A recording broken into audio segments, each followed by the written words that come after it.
You do indeed. Just looking at some possums, mate. Just looking at possums. Look at them. They're great. Now, there's been some quality possums lately, mate, on Possum Every Hour. One of the only Twitter accounts I follow. They're just possum every hour because like possums are great. Look at this one. They're just so good. So every time you go onto Twitter, you just see like Carl Smallwood likes like 13 images, and it's just me liking nothing but possums.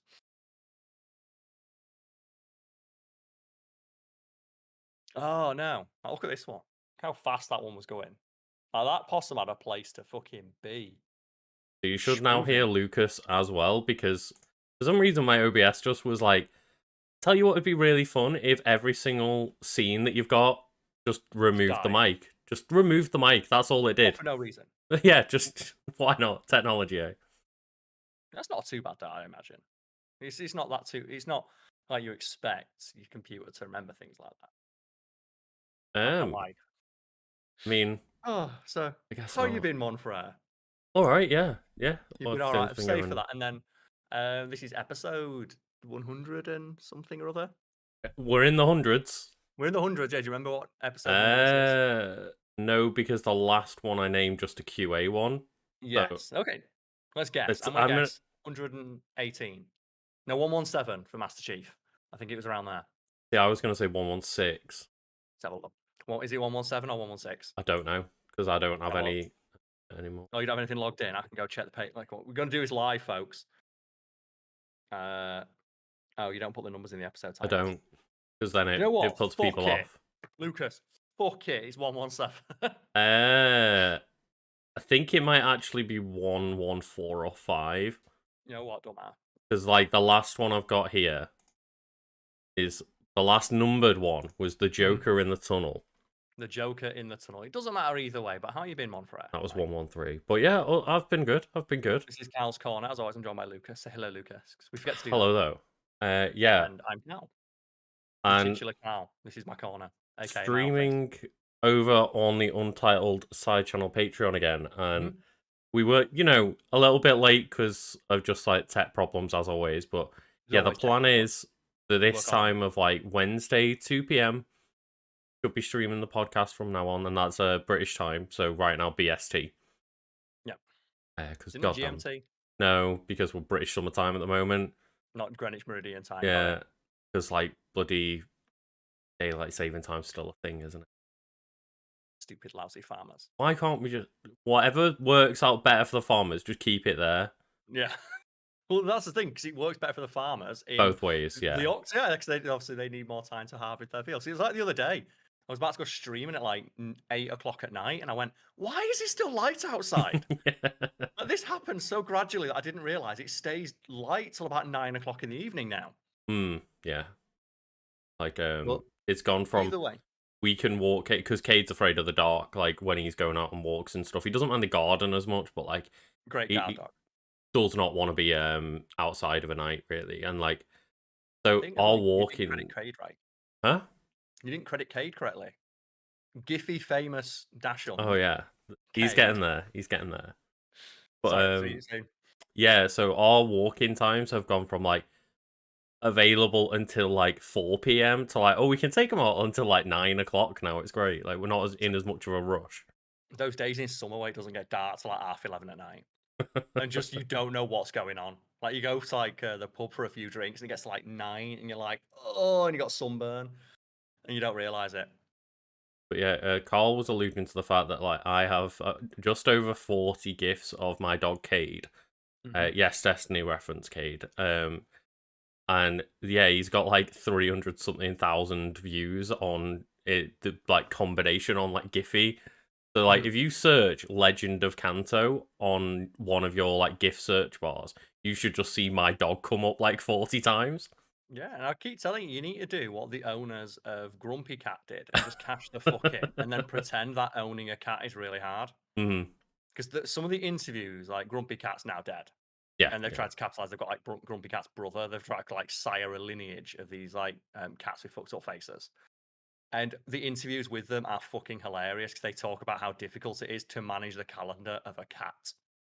And it's like, if I was getting paid the money that they were, to look after a cat, I would fucking like shave its balls every day. Oh yeah. It's like that classic one, isn't it? The one I was bringing up, like the Wayne Rooney thing, where Oh Wayne yeah. Rooney's like, people don't know, a very famous and well-paid footballer. One morning, tweeted out like, "People say being a footballer's easy, but like, they don't have to get up at 6 in the morning and eat 3 bowls of pasta." And it's just top response will forever live on in legend of just Wayne, for what you get paid, I shove it up my ass every morning. It's great. Just complete lack of any perspective on Mhm. like, you know, 'Cause how good you've got it. to clarify, when we say, like, well paid, I think at the time he was earning somewhere in the I think the milestone of, like, £80,000 a week or something like that. Yeah. So, That's probably what it is. Most like good you know, footballers get paid like 100 grand a week, 200 grand a a week. decent salary every single week. Yeah. Like, literally a decent year's salary, you're paid right to you But every Lucas, he had week. to get up at 6 in the morning and eat 3 bowls of pasta. And I say decent, like, you know, fucking 8 grand's more than most people earn in a year. Yeah. So that's like 2 people living in a household Mhm. on a really good middle class wage. That's more Mhm. than they earn. Yeah. But Lucas, he does have to get up at 6 and eat 3 bowls of Really pasta. It's hard. really tough. And he says that as if other people that have jobs don't have They don't tough get up at aspects of 6 in the their job. morning. Like, other people have difficulties in their job too, Wayne. Come on. It's like that legendary put down from David Dimbleby when he did Question Time. And a It's politician. Dimbleby. You remember David Dimbleby? I don't. When he used to do Question Time. And it was like a politician's on that going like, the public doesn't understand how hard politicians have to work. We have to get up. We have to travel to work. We have to travel to Parliament every single day. And David Dimbleby just goes, "You mean like a job?" And the entire crowd and the politician, "No, it's not like a job. It's different." It's like, how is it different? Everyone in this audience has a job. We know what it's like. The only difference is you get paid like 15 times what we do. Mhm. Yeah, it's just Good one. 100% that complete lack of perspective. Yeah. It's like all those did you see the one recently of that politician was like, "Yeah, people in Britain, that's too lazy. You can live off 30p a day, cooking wise." And someone looked and went, you claimed £200,000 in expenses last year, including like 15 grand on food. Why are you not living on 30p a day?" Yeah. I saw something maybe yesterday or the day before, and it was like, Okay. person is living off £1 a day to show how rough it really is.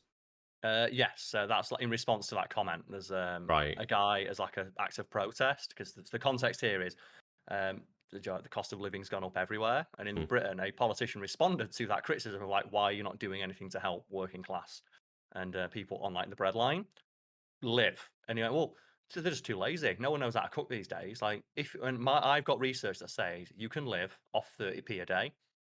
And people are like, "Mate, you can't even get a you can't even get a fucking Freddo for 30p these days. The fuck are you feeding an entire meal?" It's like, what are you on? Mhm. You think you can eat and live for that much and live well Yeah, yeah. and be like, healthy? And just it's really bizarre to me that, like, yeah, people will sit there and be, "Oh, well, it's easy. All you have to do is, like, meal plan." But, yeah, but that really doesn't help when, like, you've got to feed a family of 4 or 5 Yep. and, One of you which will be a know, picky eater, yeah, I one of was which gonna will have say like dietary dietary requirement. problems and stuff, and then also give them, like, nutrition and stuff, and it's no, mate, it's really easy, just feed them a carrot a day. Yeah, not Easy. to mention as well, like politicians get a per diem when they're traveling of like £100 to feed themselves, and most of them complain that it's not enough. Mhm. That's the worst thing, isn't it, is they will spend all year, every year, complaining they don't earn enough when they earn way above the The average average. wage and Get also a get a shit ton of entitlements of, like, expenses and stuff and travel second house allowances. allowance and free Mhm. travel and taxis and pick up from airports, and they get to cut straight through like security when they travel. They And don't have they to deal with any complain of. every year that they need a pay rise, and When yet they someone, don't see the fact that somebody earning, like, a third of their wage without any allowances and without any extra benefits and stuff, oh, yeah, they should be able to support a family. Why can't they? 30p, just give your kid a carrot. What they're doing? Well, One carrot, like one I was carrot gonna every say, day. not every meal though. Like, you gotta split it up across the day because You've got to give him one carrot. Yeah, I think the last time I bought a bag of carrots, because we buy them big. for Cade as like a snack, I think it was like 39p. So What's a bag of carrots? if you You can get spread that through out over the week. you get through 2/3 of a bag of carrots once a day for your entire family, you can live, and then Well, just drink yeah. tap water. It's fine. It's that thing like realistically, yeah, it's like if you spend like, buy it all in bulk and meal prep, it probably would come to like, less than £1 a day. Like, but just that thing of like handing someone 30p and say, okay, feed yourself. Feed yourself on this. hmm It's, it's I, great, isn't it? But I Lucas, could don't we have technically you just technically could. I Like that guy's technically doing could it. just buy a couple of kilos of rice every week and just live off rice. Like But that's not technically, living, I is it? could You survive. could do that. Yeah, is that living now? Yeah. Would you consider that to be a life? That's like the bare minimum should not be what politicians like advise as being an acceptable goal for how the populace should live. Everyone should be scraping by at all times. But that's fine. We're all Lucas, we're all in this together. Great. But don't we have to, speaking Fuck of 'em. like, looking after ourselves, don't we have to do some housekeeping? You Uh, mentioned the Patreon. we do. Yeah. Do you have your Uh, housekeeping? Is that been lost in the shuffle as well? I've only just realised that all my notes are Just gone. is all your notes gone? Okay, let's try and remember. First things first, then, Lucas. We have the Untitled side channel, Patreon, don't we? We do indeed, and one of the We do have that. benefits of being a patron at any tier is to watch this live. Now you can watch this clusterfuck go down live. Also, Um, we are 3 patrons away from the goal that we had on the last Shillfest, which still remains. mhm. But I'm not sure if like Brad or anything has announced it. But the next goal of 800 will lock in the next Shillfest, which is going to be a tabletop role play involving the entire channel, run by Brad. Yeah, so Once we get to similar to a Dungeons and Dragons campaign, but something that we can complete in like one sitting. It's just like a one shot yeah, tabletop D&D. Not D&D specifically, but a I just use tabletop D&D. RPG. Yeah, I just because use it's D&D interchangeably for tabletop role playing. a lot of people just like us who aren't as familiar just say D&D for anything that's similar to that, but it's It's it like gives yeah, people like a good grasp of what you might be expecting. it's like MMOs, isn't it? It's like Warcraft. Well, it's not hmm Warcraft, but it's a Warcraft type thing. It's like first person shooters Call of Duty. It's not Call of Duty, but they And all even then, fall it's within like that thing. even then you made the mistake of saying it's Warcraft because Warcraft is different from World of Warcraft because Warcraft's a strategy game, Ah, fuck, it's all the and same. It's it's like like League of Legends. Yeah, goddamn it, it's like, yeah. it's an archetype of entertainment media. But yeah, we will be doing that, and basically, I think the idea, Mhm. obviously Brad's running it, but I think the general idea is that Brad will be DMing the campaign for us. Yes. Us three, as in Karl, Nisha, and I, we will be the players within the game, and then patron members can help craft scenarios while watching Yes. the stream live as well. So what we'll do is like throughout the playthrough, Brad will no doubt like create polls on the hmm Patreon that people watching who are parts of it can vote on to influence the way the campaign's going and things of that nature. So you can maybe be naughty or nice in terms of helping us three out trying to get through our campaign. And Yeah. I'm sure knowing Brad that it's going to be like at some point, we'll get some references like we'll fight the fact fiend or something like that. Yeah, Sure, be silly stuff. there will be no doubt shenanigans that occur, and that's like to the Patreon. We also have the karlscornerqa@gmail.com. So we've still got a bunch of them left over, haven't we? So we might have to do another Q episode quite soon to get through those. Yeah, So they we'll go have like to the to top of the pile. because as we only did like a half QA episode, so maybe we'll do another similar half QA episode like in a week or two. Yes, so we've got that to do, and then there's obviously the socials for the channel, which include the TikTok, which is just at FactFiendOfficial, the Instagram, which is at FactFiendOfficial. We don't have a Twitter account for the FactFiend because I do have it and it's registered, but I forgot hmm the login. Same for the Tumblr. So they're the Uh, only two social medias we and have at the moment. the side channel socials are locked in but We've not inactive. done anything with it. Yeah, we've not Yeah. done anything with them. So we do own those, but we've just all been way, way, way too busy. And then we normally do our plugs at the end of the podcast itself. But did I miss anything? Um, I try to remember. Try to use my old Swede up here to help you. we have merch. Do we have merch? We do have merch. Yes, there's the official Fact Fiend merch store in collaboration with Psycho. You can find a link to I that was below gonna as say, well. I presume that's just gonna be a link below because Karl doesn't have it memorized. I don't have the link memorized, no, but there is some news on that because that's being run and handled by my girlfriend. Hmm. She has started reaching out to artists because the store as it stands just has like a couple of quite simple designs in it, ones that Yeah. we could get printed and produced and shipped en masse quite quickly, Hmm. in anticipation of the live event where we wanted to use that as a testing ground of sorts. She has reached out to an artist friend of hers and is currently getting a redesign of the Fact Fiend logo in their style, and that's something we're going to try and do every couple of weeks or months, depending on how quick we can get a Hmm. turnaround on this. Of reaching out to artists and getting them to redesign our logo in their own style and doing limited runs Similar of shirts to with it. the Knowledge Demon with Psycho. Yes, that's what inspired it. Yes, and we thought Hmm. that's a good way of advertising it. Of like rather than just have okay a new thing, I had to do a limited run so we can do pre-orders and just get it all printed and sent out, and that way we can support and advertise artists that we work with. Oh yeah. So there will be an update to that soon. I also believe she wants to get some stuff in the pipeline for Pride because Pride is June, July. But we won't be able to do shirts for that, unfortunately, because the turnaround on shirts is a couple of weeks. I was gonna say So I that believe, seems like we're probably a little bit behind on that to yeah, get it done in time for Pride. Yeah. it's something I had to tell her where she's like, oh, yeah, we've got like 3 or 4 weeks. And I went, the way business works is we'd need to have planned this like 3, 4 months ago at least. Hmm. So it's going to take at least a month to get a turnaround on the Maybe designs and at next least a year. month. Yes. Although she's going to do like some stickers and some badges and things like that and get those printed and sent out. And I don't know the exact way the profit will get broken down for transparency's sake, but she'll be handling that aspect of it. Hmm. There will be some profit sharing thing with various charities supporting those causes. Lovely. Yeah. And And I want to get some as well because I just can't wait to get the little Fact Fiend logo just holding a little gay pride flag. I'm like, that's a great one. I still that's a keep good thinking we need to idea. do that. I always, again though, because of how far ahead we have content going out, I forget every single year for Pride to say make the green screen a rainbow flag. I forget every year to suggest that. I mean, depending on events, maybe I could do that for a couple of Yeah. videos. Well, maybe we could do something for it. We'll like find. I've written a couple of articles that could be tangentially related to that idea, I'm currently or maybe just we can do a like, or maybe we could do a focus because we've started to do focuses again. I want to do a mhm. focus on that idea we've broken down in a podcast before of corporate cynicism Oh yes, yeah. fueling social change. Because that's another one of those ideas I think I want to break down properly in a video, similar to when I did like the jokes and memes one of like my philosophical academic stance on the idea of jokes Hmm. and offense and things like that. I want to do one on corporate cynicism fueling social progress and change. I can't remember the example, but I literally remember having this discussion last week with my girlfriend of just like, oh yeah, seeing something and being like, oh, that's like, I know that they're supporting women for the wrong reasons, but But they're still they're supporting still women. supporting women, so it's a win.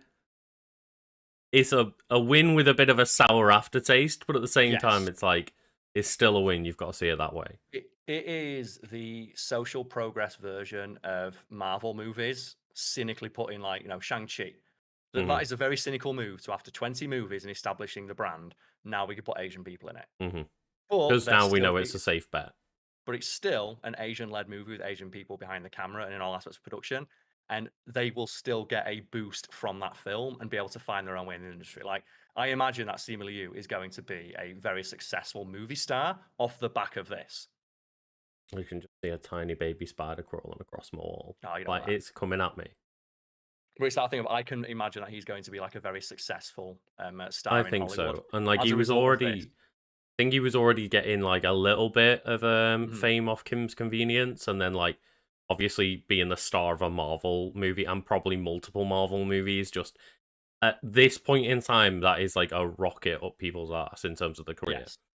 And whilst the idea behind from Disney is no doubt got some cynical aspects to it, Hmm. the end result is still an Asian person is now a star, and he's very outspoken about Asian representation. So the end Yes, result yeah. will be more Asian people getting into the industry. And it's that thing with Pride Month of yeah, they're putting gay pride flags on their stuff to sell more products, but that still means that the idea of gay people just existing in the world is now being put out there by virtually every corporate entity. And that's a pretty welcoming thing for people who fall into that minority group of they just get to see that you are accepted, even though it is by It is. a corporate entity that wants to get their money.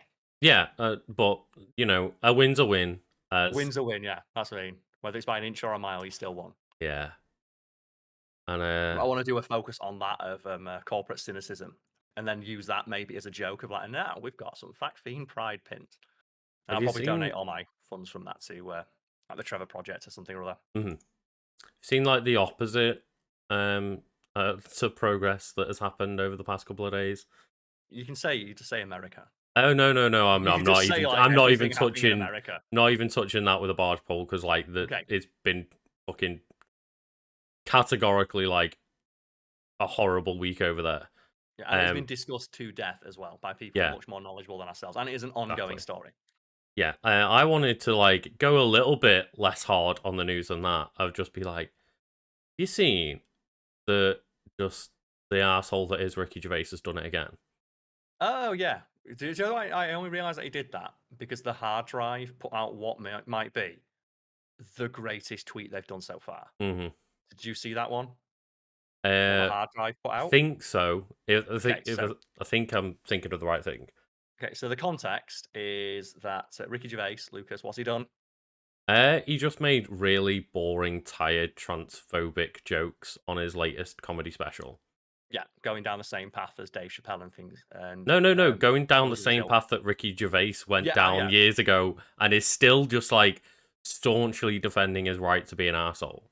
yeah. And the hard drive, in response, just put out an article saying Ricky Gervais starves to death after fire wipes out all of the low hanging fruit, and it's just Yeah. perfect. And the best bit about that is Ricky Gervais is a known searcher of his own name online, Hmm. which I think we've talked about before. He searches his own name online. So it's one of those things where if you want to criticize him on Twitter, misspell his name because otherwise he might find it and retweet it, and then all of his weirdo followers will yell at you.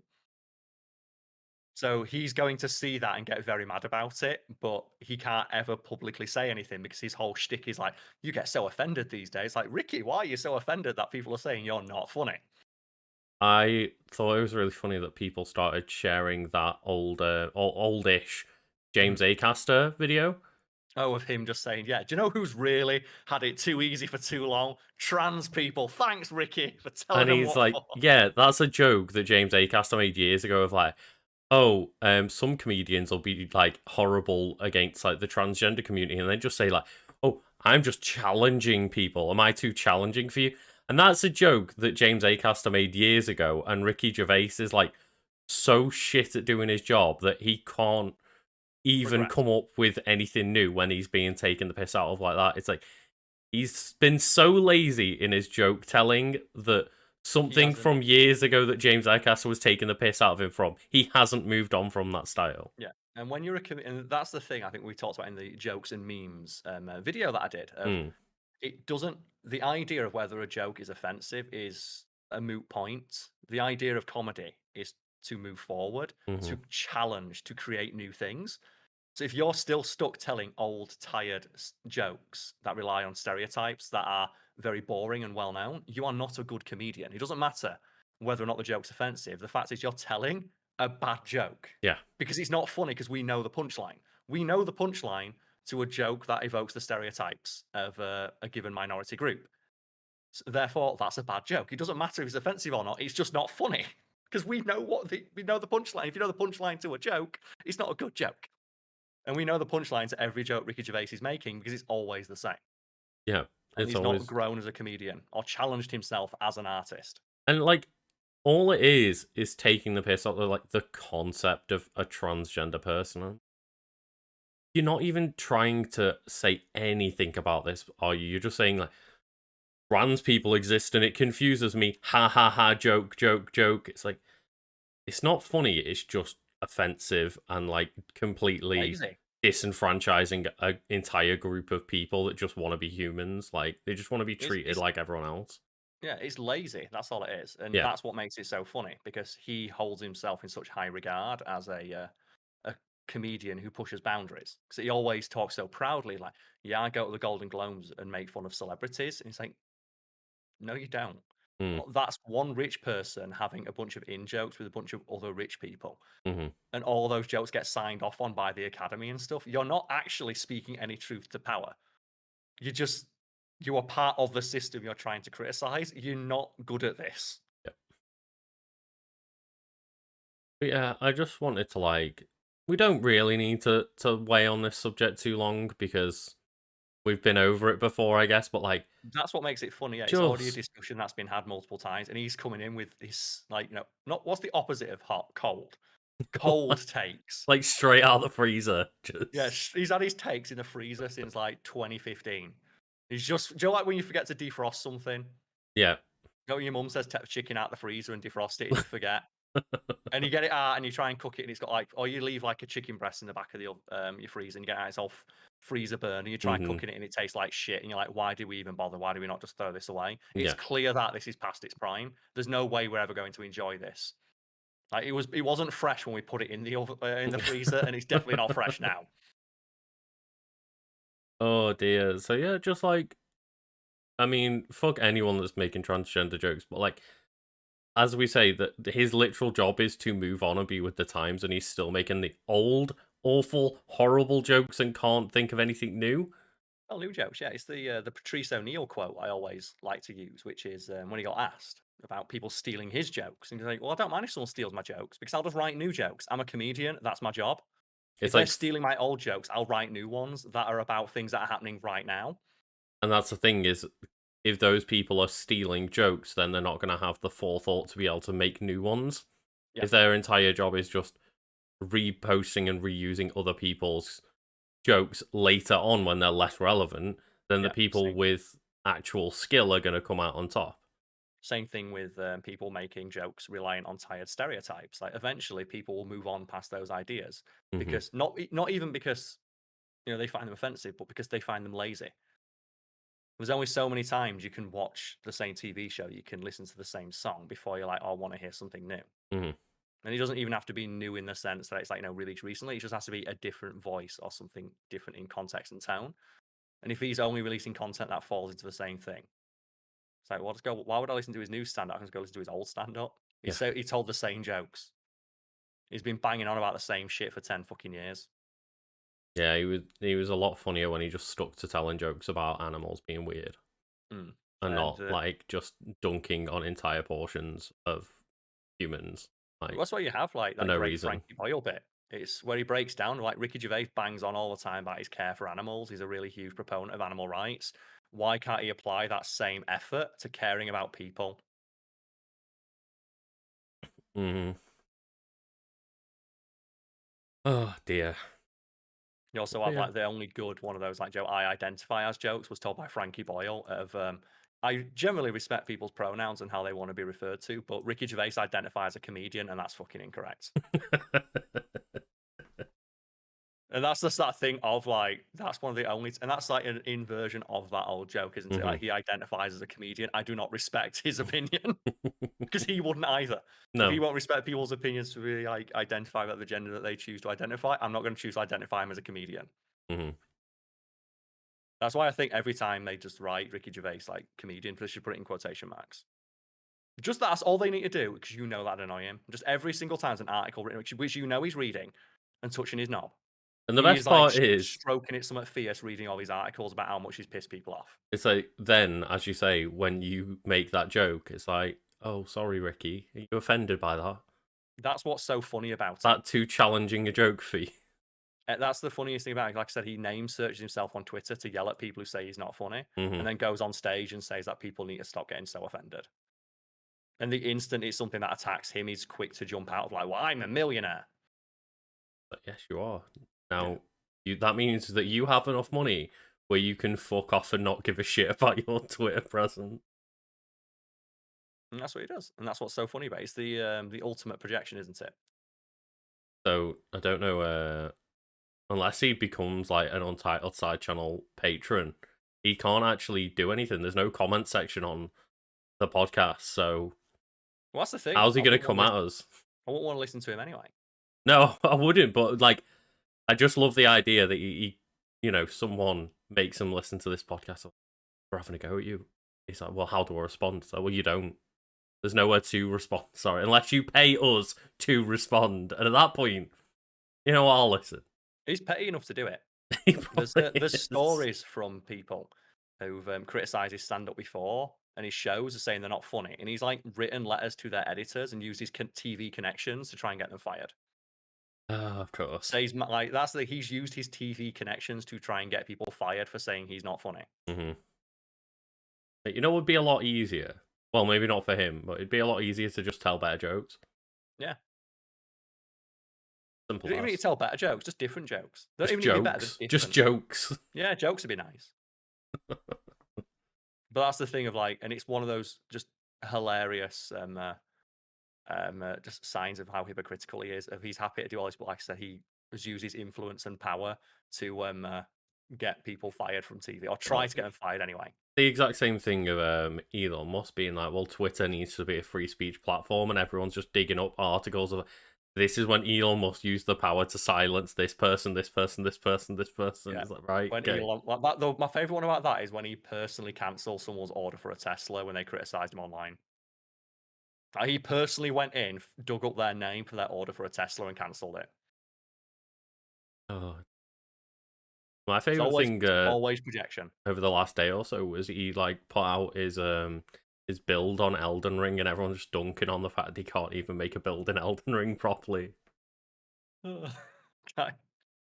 It's like, mate, Uh, why have you got two shields equipped? What's going on? what are you doing, you knobhead? Oh, so funny. But I love all stuff like that because it's always just you can immediately see through people like that. Like they put on Mhm. this front of like absolute confidence of like I don't care about anything, and inside they are so insecure. I They can't crave imagine. attention. I can't imagine how insecure you've got to be to have that amount of success and money and still be searching N- your own name online to go fight Name people in se- the comments. name search yourself on Twitter. It's the equivalent of like when children learn a bad word and they know Mm. and they don't really think about why they're saying it. They just want to say it because they know that when they do, people pay attention to them. But it's a fully grown adult millionaire. Is fully grown the right word? Like It maybe is fully grown. physically. Yeah, and it's one of those things as well where, one of the things I like about Ricky Gervais is you'll notice he always wears a black T-shirt on stage. That's because he's really fat, and he wears it to be slimming. And it's not nice to make fun of the way someone looks, but Ricky Gervais would do it. He literally does. Yeah, And like, he did admittedly lose quite a bit of weight, but then he's still like I think he because he's made a embarrassed by joke it. at some point of like, oh yeah, well I've got to wear black on stage because that's the only way I don't look as fat. Yeah, but it's something he is legitimately self-conscious about. So Mm. I implore people to make fun of him for as much as you can, as much as possible. But this is the man that said made a joke along the lines of like, oh people fat people say it's not their fault as like stuffing cake into the face or something Yeah. along those lines. In that vein. It's like bad comedians. It's like they say it's not their fault. And they tell like people just like they come out the trans jokes. They just fly out the mouth. They don't know what they're doing. They can't help it.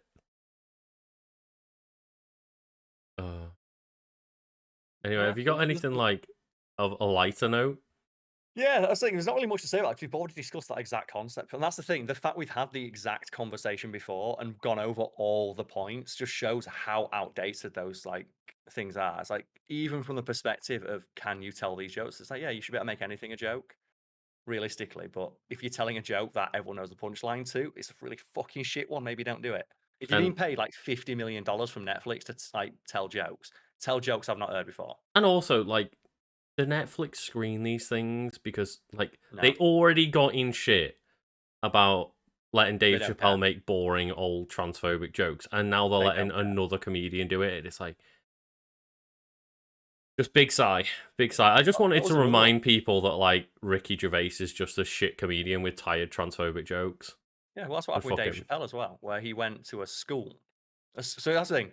Like when it came to having a discussion about like the jokes that he told, he went to a school. So he went to talk to children. So that's the level of like maturity you felt he could argue with. Took away all their phones, so they couldn't film his responses. Oh shit, yeah. Only invited like 6 or 7 kids who'd had their questions screened beforehand to ask him questions. And then when one of them criticized him for the jokes being lazy, bragged about how rich he was. And that's like you're going out there on stage and talking about how like you're a modern day philosopher speaking truth to power, and you can't even win an argument with fucking children. Like Like children whose questions you screened and didn't let them have their phones. Yeah, So you were in like it was a completely isolated scenario. So basically, he went to a school so he could yell at children. set up for perfect success and still manage to fuck it up and just be like, Well, "Oh, I've got money."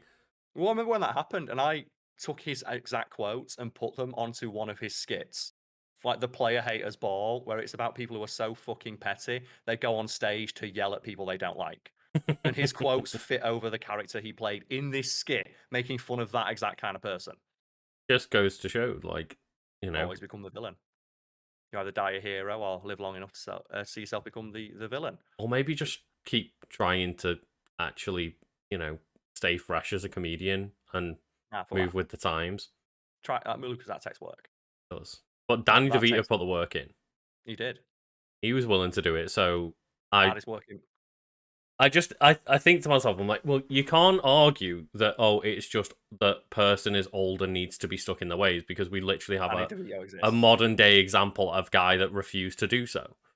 Danny DeVito Hmm. on that, and you also have people like Arnold Schwarzenegger, who is like very, very. He's still a Republican in his like economic beliefs, but he's like very, very outspoken about personal liberties and rights. And there's an amazing like put down he did where he's for many years been an ambassador for the Special Olympics, Hmm. and he posted a photo of himself at the Special Olympics, and someone left a very disparaging comment about the person in the photo with him, and he just absolutely shut them the fuck down and said, "Everyone in this photo has like more courage, heart, character, and personality than you will ever have. You have reached a point in your life where you have a choice. You can choose to be better, choose to move past these horrible, bigoted beliefs, or continue down this path. And if you continue that path, I can promise you one thing: nobody will ever remember you." And imagine the Terminator telling you that. And that's the thing is, like, it's like no one will ever remember you. It's You like will just be, he has learned the ability to become a Terminator with just words only, yeah. right there.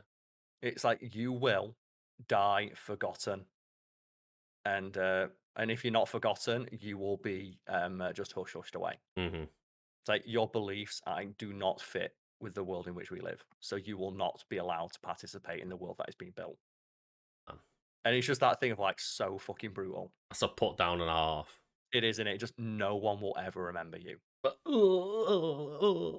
like KO. There's just no way you can come back from that. No, that's brutal. But It's you know, brutal, isn't it? I do want to point out that it is, very possible for people to be on the right wing of the political spectrum and still give a shit about human rights. It's just Yeah. that, often the It's time very, very is uncommon. not That's the not necessarily common in terms of like public figures, but it's one of those things of like, yeah, I don't necessarily think that just because you're a white right wing person that you're a horrible bigot or anything, but it's just that those Venn diagrams happen to like, yeah. intersect quite a lot. Well, I think that happened to me when I was streaming the other day, where just while playing Metal Gear Revengeance, Hmm. and someone just said like, "Oh man, this game like I don't like." Because I was just making the joke because in Revengeance, if people don't know, there's a mission in the game where you encounter a bunch of police officers, and the police officers try to harass you, Raiden the robot, and you Mm. fight the police officers. And I just commented on the fact that this might be one of the most ballsy things in a video game I've ever seen. Because this is a video game released like 10 years ago. And this is something I've never even seen discussed about the game because it's currently undergoing like a critical reanalysis. Hmm. And I've yet to see someone comment on this fact. This is a video game in which it is presented as the morally correct choice to kill police officers. Right, yeah, And yeah. you're not playing as a bad guy. It's not like Grand Theft Auto where you can shoot police officers. Like, it is your mission to kill the police, and they are wearing police uniforms with police written on their back, and there are police cars everywhere. In America, you are cutting them to ribbons, and it's presented as the morally correct choice to do so. And I've Hmm. never heard anyone talk about that because that's like super fucking on the nose and something I've never seen in a video game. Can you think of any video game where it's presented as the correct choice to kill the police? No, because that's the thing, isn't it? Normally, either you're playing as the police or you're playing as, A bad guy. at very least, a morally grey character, and Yeah. murdering cops is seen as a bad action. Yeah, and you are usually punished for it. And in that game, it's presented as not only do that, you get a style meter pop up when you start doing it. And don't get me wrong, I don't think that I'm gonna sit here and say that it's morally good to murder anybody. Well, that's the thing in the game. In the context of the game, it's Yeah. presented as the correct choice hmm to do. And it's more just like the idea behind, oh, for once they are making the cops not the good guys. Mhm. And that's to me was really interesting because, as I said, I've never encountered any piece of media really where that's the case. And it's something I've not seen discussed about that game. And I just mentioned that offhand, and some person was like, "Well, I don't think that's really a political thing." And I'm just like, I had to pause the game and like Yeah. look at the camera and be like, just look at what I'm doing. And I unpaused the game and I did like a 5-hit combo on this police officer and cut his ankles off. And when the style meter pops up on screen, I'm like, like, what game are you watching? hmm But But this then is happening. there is also the argument of like they deal a lot in that game of how moral a character is. Raiden, Yeah. Raiden. I can It's never right. remember which. You're supposed to pronounce it Raiden, It's but Mortal Raiden in Kombat Metal Gear, but Raiden in Mortal Kombat, More, right? Yeah. yeah, they mispronounce it, and one of that just resulted in the guy being like, "Oh, well, I don't, really like political games," and I'm like, "Everything's political. Every piece of media is political. I Either believe it's that message or creation." Metal Gear Solid just has no politics in it, Karl. That's what cracked me up. Because the end of that game is a speech against a US senator arguing that the war economy is good and worth sacrificing children for. And it's like, hmm but there's no politics in here. It's like the most on point. Well, it's the hardest you could possibly miss a point. And during that Yeah, discussion in like that unfolded on Twitch, the guy was like, "Look, I am on the right wing, but I'm not racist." And I just said, "Look, mate, the fact that you have to clarify, I'm right wing, but I'm not racist, means that you're aware that saying that means people think you are. And the fact that that insinuation exists says a lot. it It's doesn't. like, It's not painting everyone with the same brush, but no, it says a lot that it would even come to your mind as a right wing person that like to I'm clearly clarify it. aware that other people in the right wing are often racist, so I will And yeah, clarify that I am not. and it's that thing of like that singular sentence. It said a lot, but it wasn't saying what the guy thought he was saying. hmm Of like, look, I'm right wing, but I'm not political. And it's like, you've made a point there. You don't you don't realize the point you've just made, but it's a very good one. And I just God, That's uh, I thought that was an interesting thing of like a piece of media where you are rewarded for killing the police, and it's presented as the morally correct choice. there's definitely a lot of crime, like not necessarily crime stuff, like prison films and TV Mhm. shows and stuff that like might show like not necessarily cops, but prison guards and stuff as the bad guys. Being I'm just corrupt and stuff like that. I'm yeah, not saying I'm it's trying like, to it think. doesn't happen. No, and like This is obviously Batman, like a lot of the time, it's about how like how corrupt well, police the officers, police are all corrupt, but but not something that on the nose of literally police getting officers a in uniform. style meter for comboing the skeletons out of police officers, like yeah. Yeah. And it's that thing of it's so overt that I'm surprised there's not been any wider discussion about what this actually means, hmm either from people like who identify politically with myself or the weird right wing people. 'Cause I'm surprised that they've not got that message or they're not like annoyed by that. I said like, as far as I'm aware, all the discussion about this game that's resulted in it becoming like a meme has hmm been people like, "Wow, this game's great." I've not seen that YouTube thumbnail of some fucker with a beard complaining about how it's like liberal propaganda. Well, Carl, if you tune into the Untitled side channel soon, I'm just gonna make that now. But that's the thing, yeah. I was like wondering, like, why has that not happened yet? Because it's not like this is subtle. It's literally on screen. It's like there's no subtext here. It's just the message is right there.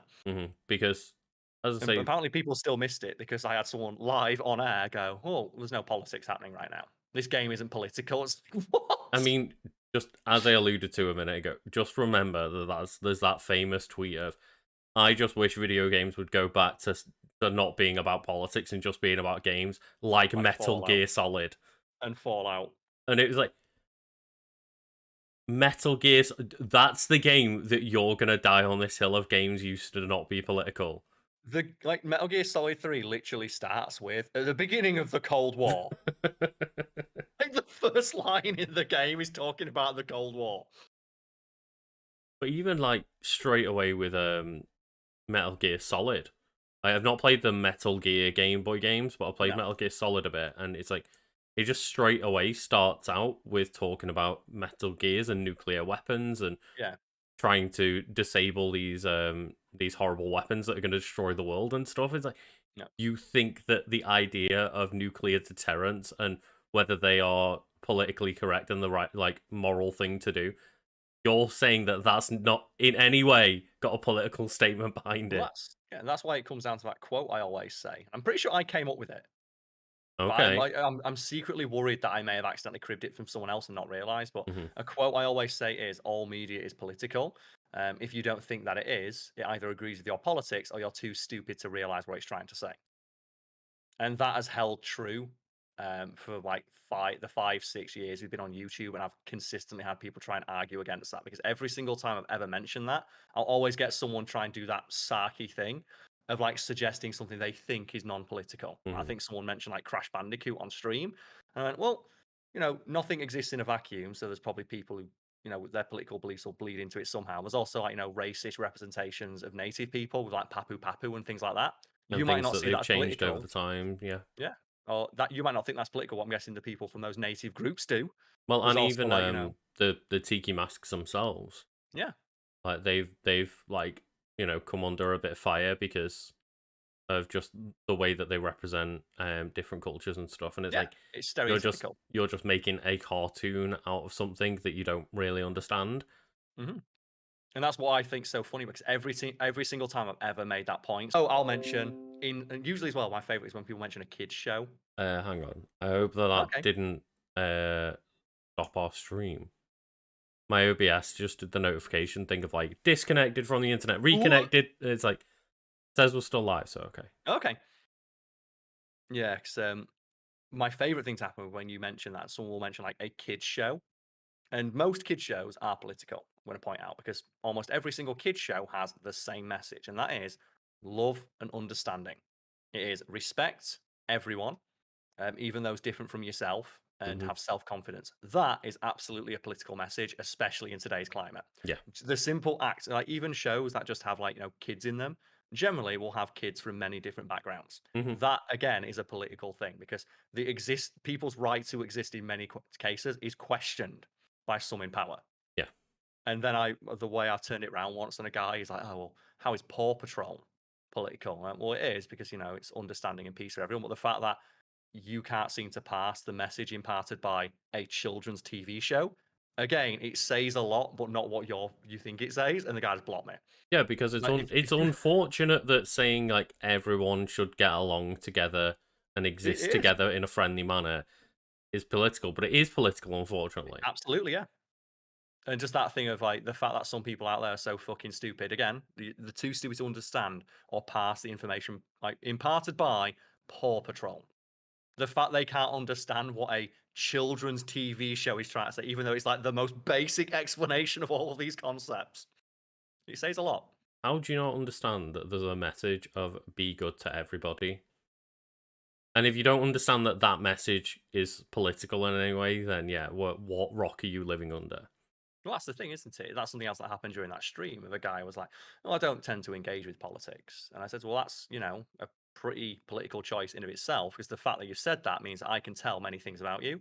One, you're probably white, you're probably a man, and I can tell those things because that is a statement that only someone who is completely absolved of who can speak about politics in an abstract sense would make, because they don't impact their very being or existence." It's spoken from a place of privilege, isn't it? Where Yeah, like it's spoken these politics that I can ignore, I can only ignore because they don't really affect my day to day life. which is a political stance. Like being apathetic to the plight of others because it doesn't directly impact you, because you hold a certain amount of privilege within society. That's a political thing. And that's one of those things where I point out, I was like, well, I don't think so. It's like, what do you mean you don't think so? You've just said you don't have to care. Like, you don't interact with it because you don't have to care. Hmm. Do you watch the news? Like 51% of the population in America is like currently having to fight for their right to not die Hmm. or have their bodies policed. Yeah. Like, that's something you can ignore because it doesn't affect you. Because I don't see why that's the case. How would your mother think about that? What was the question? Is like, what Yeah. would your mum think that you're completely apathetic to women's rights? Yeah, and that's a sad thing that the only real way to get through to people like that is if it directly concerns them. So you have to like evoke the imagery or thought of a woman in their life. Usually a woman which they feel they have like some sense of ownership over, like a sister or a wife or a partner. They can't just do it out of the goodness of their hearts or because it's they feel like morally obligated to do so. It's like, well, how does this personally affect me? Well, it might affect a woman that I care about, Hmm. which could negatively impact me somehow. Well, Not great, eh? not Isn't that great, Lucas? Don't you feel amazing? Doesn't this make you feel big and fluffy and warm inside? no. That stitch behind me does something. Looking at him, It means family. No, fuck you. stitch out of this. That's the one. He's an illegal alien living in a single parent household. Hmm. Well, not even a Like living, single parent household, a zero yeah, parent household. you're living in a non-nuclear family household. Hmm. But there's no message there, Lucas. There's no message in that children's movie. That's the thing. Is like what you can break like anything down Like in those terms and just when there's an alien, like making sure that they belong to a family of like humans, and yeah, then also like at the end of it, and like with Lilo and Stitch, like sequels and the TV show and stuff, where they also get like the other aliens that were originally hunting them down, they get yeah. exiled. It's like, oh It's like no, no they one adopt deserves them this. into the family as well because everyone deserves to be treated. Like with Oh, respect and dignity, and everyone deserves like the comfort of a home and and everyone people deserves around a them who family. care. Family means nobody gets left behind or Yeah, forgotten. and that's the one. It's like there is a mess, and the only what I find most depressing about that argument that when someone says like, "Oh no, this isn't political," is they're basically like arguing that there's no art or that there's no message or meaning behind that art, Hmm. which basically is like trying to. It's like saying, "Do we make food? Imagine food if it didn't have nutrients." Hmm. It's like that's what you say. It's like arguing food doesn't have nutrients or like content in it that provides sustenance to the body, and that sustenance might not be good. Like it might have like be nice and healthy with minerals and vitamins and all that good stuff in it. It might be full of like fat and stuff that's dangerous for you. It might be full of like additives and all those things, but it still contains something, and it was a choice to include that stuff within it. And media is created in the same way. I just want to We know, replace like vitamins and minerals with like morals and messages. like, what is the meaning behind Elden Ring other than "fuck you"? It's like, what is the intent behind Elden Ring other than making me feel like a shit player? Yeah, there was a lot in there, isn't there? There's all that lore about like kings and stuff like that. Hmm. Like I don't know like the lore off the top of my head, but like it's the argument that art has no message or meaning to it is it's so depressing to me because it means that the person wants to live in a Well, world where nobody has anything to say. I won't get into spoilers too much, but the entire Mhm. premise is like that you, as a tarnished person, are being told and following orders to essentially break down the entire system and like burn it Yeah, all down.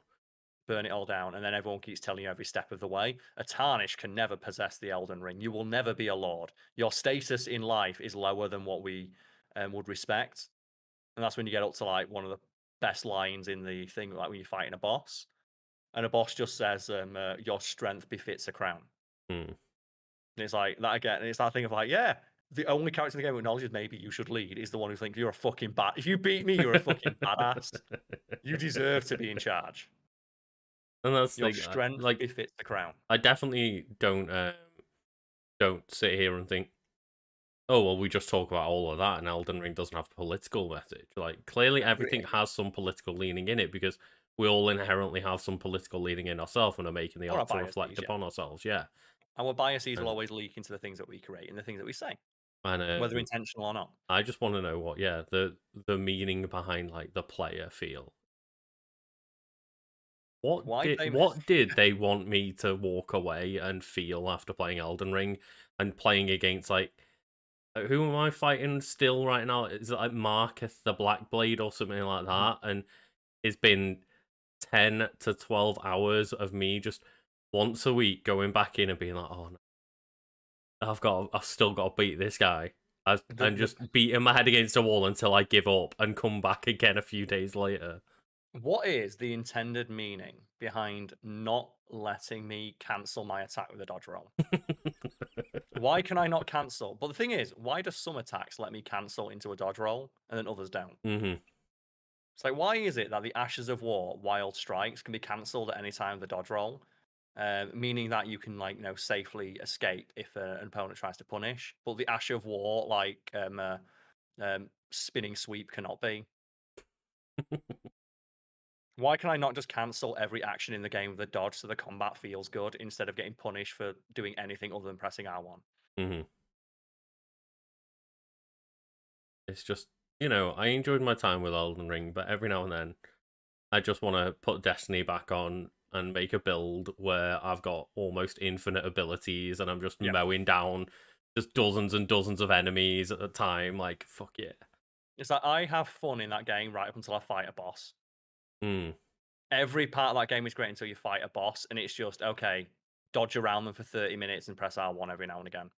I can't do any, like, there's so much cool shit in that game that is just completely useless in combat with a boss. yeah.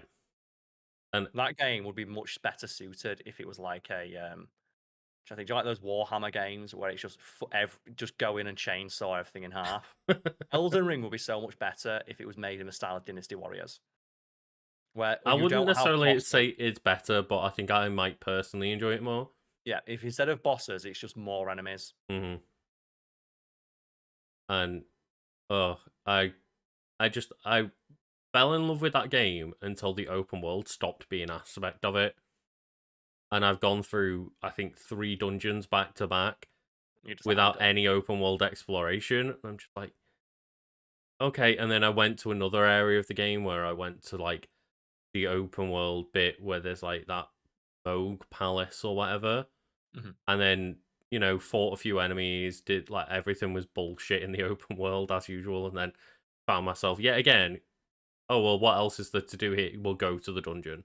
Yeah, that's the area Like, where the giant birds chase you, isn't it? it is, yeah. Yeah, where the giant birds will chase you forever. But you can get them to fall off a cliff. Yeah, and that's how you like, Just farm that's the XP farming off them. spot. Yeah. But it's that thing of, I remember going into that area and be like, okay, I can fight one of these, then three turned up. I went, Hmm. what is the decision behind this other than they don't want to make it fair? Yeah. It's like they give you every tool to have fun and then take them all away from you. It's really baffling to me. It seems so bad. It seems so antithetical to having enjoyment from the game. It's like I But have fun in that game despite what it's trying to do to me.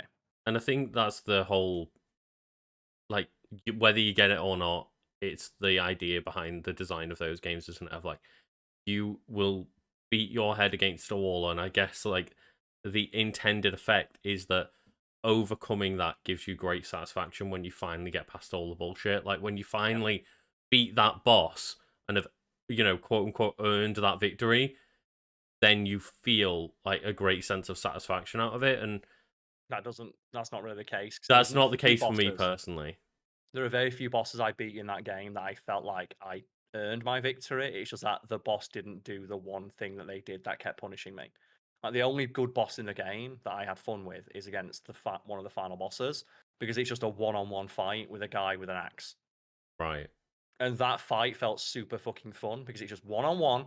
You've got your axe, I've got my axe. Let's fucking go. Shirts off. Let's do I think this. one of those examples that like show the other way around of like just how boring it can be sometimes is like, okay, well, there's that volcano mana boss that's like the giant snake, and it turns into like the giant skull spewing snake monster thing Yeah, in its and you get like second the cool, phase. and you get the giant weapon that lets you decide like the giant, huge But zone of the Ender slashers. that's great. But then at the same time, I went in there and just picked up that weapon and went, well, I don't use that weapon class. I'll just stick to my mage. Started trying to beat it as a mage. Maybe 10 attempts later, went, what the fuck am I meant to do against this second There's phase? what I can't do And anything. it's I like, can't get oh no, close to no, it. you don't fight the boss. You use the one weapon it gave you in the room. That's how you beat it. It's like, you can use other builds, but it would be a ball ache, and you'll have to over level, and you'll have to use these specific weapons or moves anyway. It's like taking choice away from the player. Like, right, okay, so what do I do? Oh, you just go respec, get enough strength to get that weapon, and spam the ability on that weapon. Yeah, it's and you'll like still unlock it. It was like, right, so you've just taken all the enjoyment out of this then. there's no freedom here. It's do this one build or you can't do it. It's like the Mhm, Melania fight. A lot has been said about that fight, but for all of my playthrough in Elden Ring, I was just a strength build with the shield, mhm, and I was like, just like fuck it, I want to be just like the wall. And then you go fight Melania, who has an attack that all of her attacks drain health, which is the only time in the series that a character has done that. And mm. then all of her attacks drain health, even through a guard, even if you have a character like mine did with 100% guard capabilities, meaning that you don't take damage from the attack, but she still heals. Meaning that if you just stand still and try and fight her, she can restore her entire health bar just by hitting you. It's like, you won't be punished in the sense of you won't lose health, but But you're she gets still her health back. resetting the boss fight, essentially. Yes, and so the only real way to avoid her doing that is to respec into a build that can dodge. Mm, And that's the thing of like I am being forced to change the way I'm playing the game to be one boss because you gave it an ability no other boss in the game has, so it's not something I would have ever encountered. Like there is no way for me to have anticipated that the boss could do this because no other thing in the game has it. So you introduce a unique mechanic for this one boss and then do not balance the game around it. And that's the hardest boss in the game. So of course it fucking is. There's only one way to like, realistically outplay it. and then Karl summoned a man with a pot in his head. That guy's a legend. Absolutely. Just going in and doing it. But yeah, it's just really and it's not fun because I couldn't play the build that I wanted Mhm, because I had to play the way the game wanted me to in a game that's essentially all about approaching it any way you choose. yep. And I will say as well, just in the vein of, like, building any way you choose, Hmm. um, literally yesterday, Hmm. so we're recording on the Wednesday and streaming on the Yes. Wednesday. So Wednesday the Um, 25th. Thursday, this podcast comes out on podcast services, but yeah, so yesterday or 2 days ago to people listening on podcast services, the new season of Destiny came out. Oh And yeah. they're like, Saw "Oh, something about cool, we've reworked all of the solar classes in the game." They're slowly like making each class updated to like the newer systems they put in, so that it's a lot that. more build crafting. And Rather than just like one meta way to do it. immediately, so we're recording this at, like, it's like 3 o'clock. That means the update's been out for less than 24 hours, and all over the place. I'm seeing, well, like, the warlock isn't as good. Like, the Titan's been completely ruined. The Hunters are too OP. And I'm like, everyone has decided within a day what all three of these classes do and what all of the builds with all of the different Yeah. weapon combinations and There are exotic combinations. It's like, no, no, no. Hunters are great, but Titans and Warlocks have been fucking ruined. I'm like, it's not been a day. there are potentially hundreds of thousands of different permutations of builds you could have. Hmm. It's just that it's not the way you're playing. It's like we experienced it. I want to say during the pandemic because we play Smash Bros every week, Like 20 minutes in. right? And there were days where Uh, so there's a lot of new characters in that game. I want to say like, it was mhm. Sephiroth. So Sephiroth, the character, came out. We were playing it the day it came out. Literally So within like an hour of release. yeah, so within 1 hour of release, this character has existed and been playable for less than 45 minutes. We had people coming into stream saying he's too overpowered. It happened the same with Min Min. Every single time a It's new like, character came out, it's like we'd play it the day it was released, less than in some cases, I think one of them was 20 minutes. I mhm. want to say the Sephiroth one was 20 minutes of play. We uh, like the character had been out for less than 20 it minutes was because we either started the that stream or it straight was away. Pyra and Mithra. Where the character had been out for less, like you'd basically, if you had booted up your console and you'd have had a chance to have 2 or 3 games with that character. Hmm. If you'd have done it like instantly, and we had people like the character's not very good, or they're too overpowered. It's like you've been playing for 30 That Pyra's seconds. completely broken and OP. Like, we are we haven't had time to download the update and play yet. What are If you you've got fucking bad talking internet, there's a about? chance that you don't even know the. I think some people don't even know the character exists yet, Hmm. and there's already people out there making say, "Don't know." Broken. That and that's just the internet, isn't it? Yep. Making a snap judgment based on a single interaction or observation, I think we had and one that is as the well internet to a T. with Sora. When Sora finally came out and it was like, oh man, um Sora's not very good. I was like, well, Charlie's having a lot of fun with Sora. Like, we're enjoying Character's been out for playing 5 it. minutes. Like, the character's been out for an hour or so. Oh, right, okay. I haven't actually touched Sora yet, but my friends told me they're not Remember very good, that? and I'm like, you haven't even. Oh. I think my favorite that summed up like I think we were talking about like criticism, and that criticism is so difficult to do online because so many people are bad at it. Hmm. They're so bad because people either like they are hyperbolic either to the extreme of positive or negative. Hmm. And I think I just like I want to get it framed. Whether it's, I don't know what we were talking about. It's like a film or something like that. And a guy just tweeted at me. I've heard some people say it's good and some people say it's bad. I don't know because I've not watched it yet. And it's like, so why the fuck did you say something? It's like that right there is the internet of Like, I have literally no input into this conversation. There is nothing I can offer in the way of input, whether good or bad. But I'm still going to comment on it. mhm.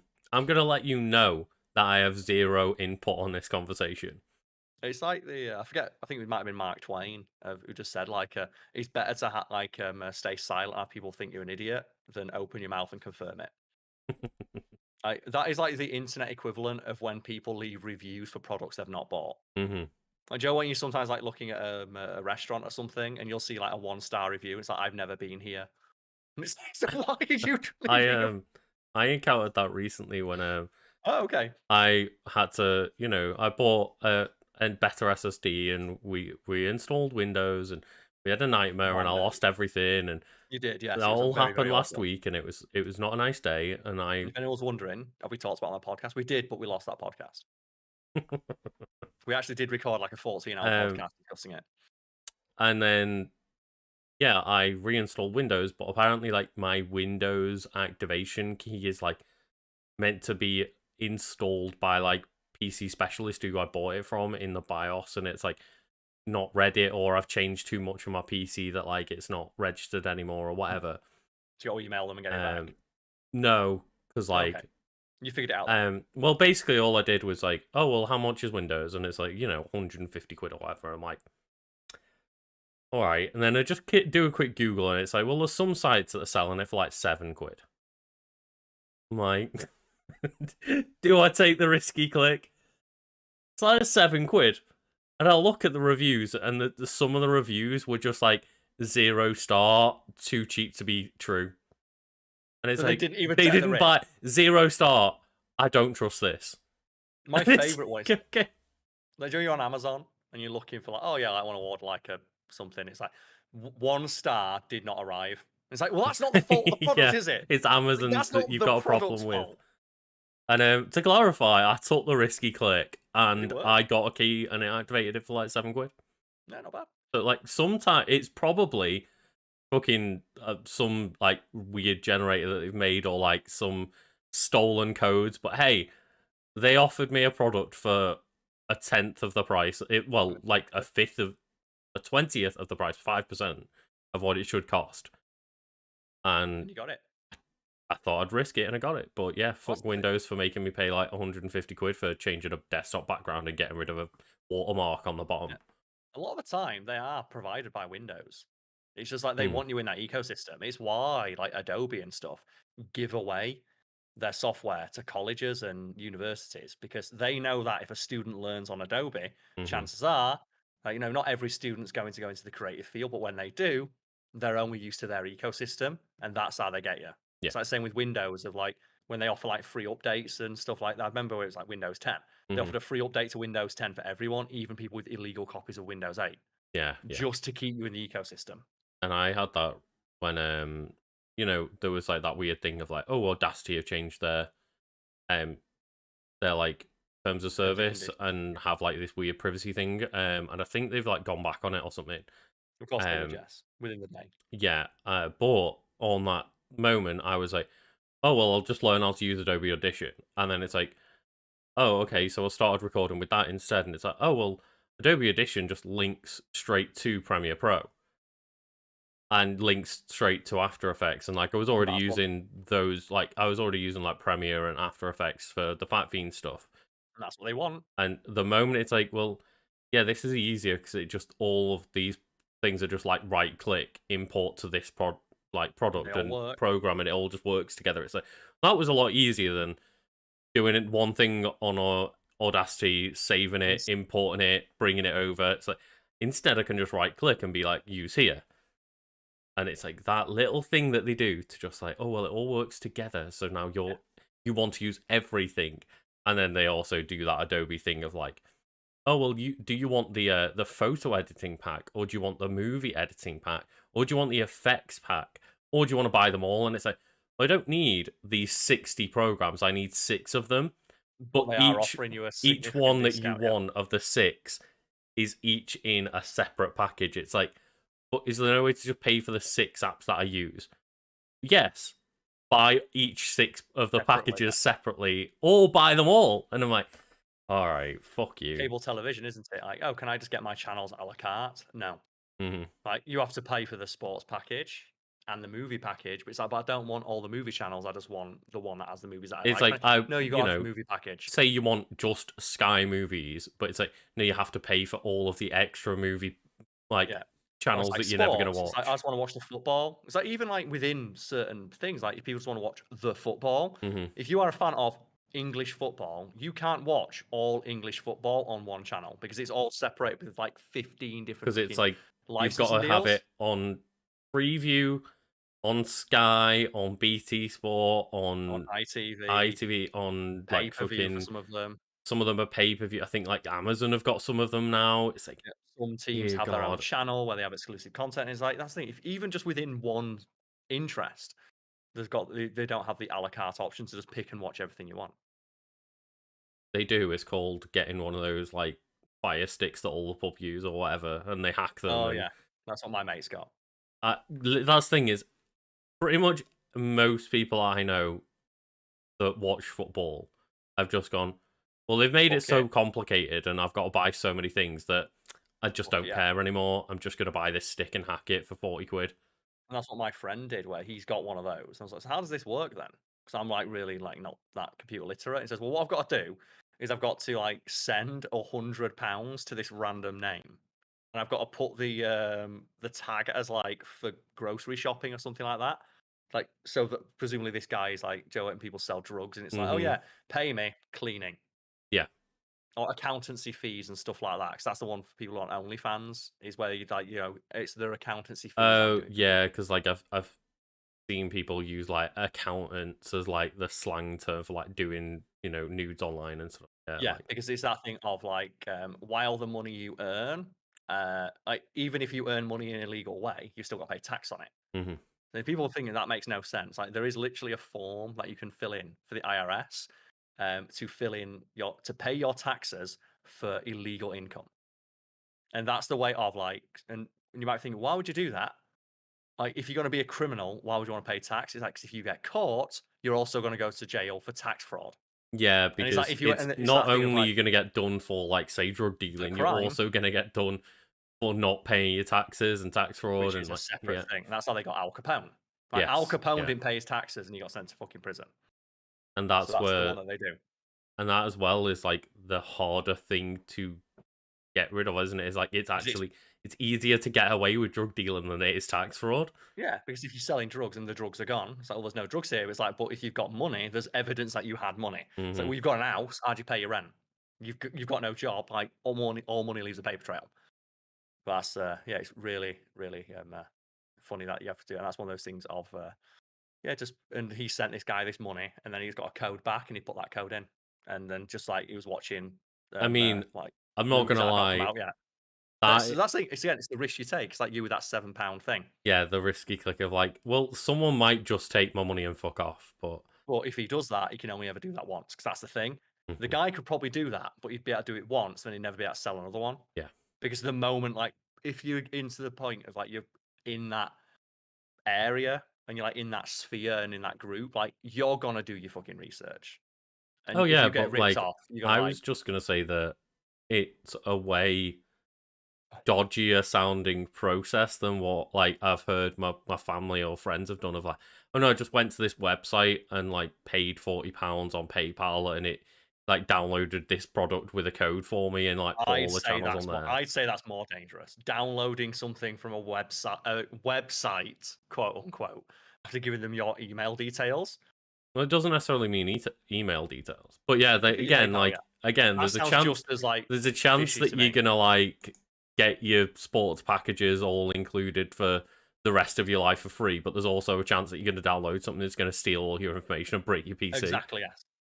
But the Yeah, same I'm with gonna like if somebody, sends you something in the over post, the yeah. £100 in the post, like It's the risk you take, isn't it? And all the sometimes that risky risk pays click. off, other times it doesn't. But I'm gonna go for a quick bathroom break, mate, and there's one last thing I wanna discuss today. So there's Yeah, been no a worries. development I've been discussing with you.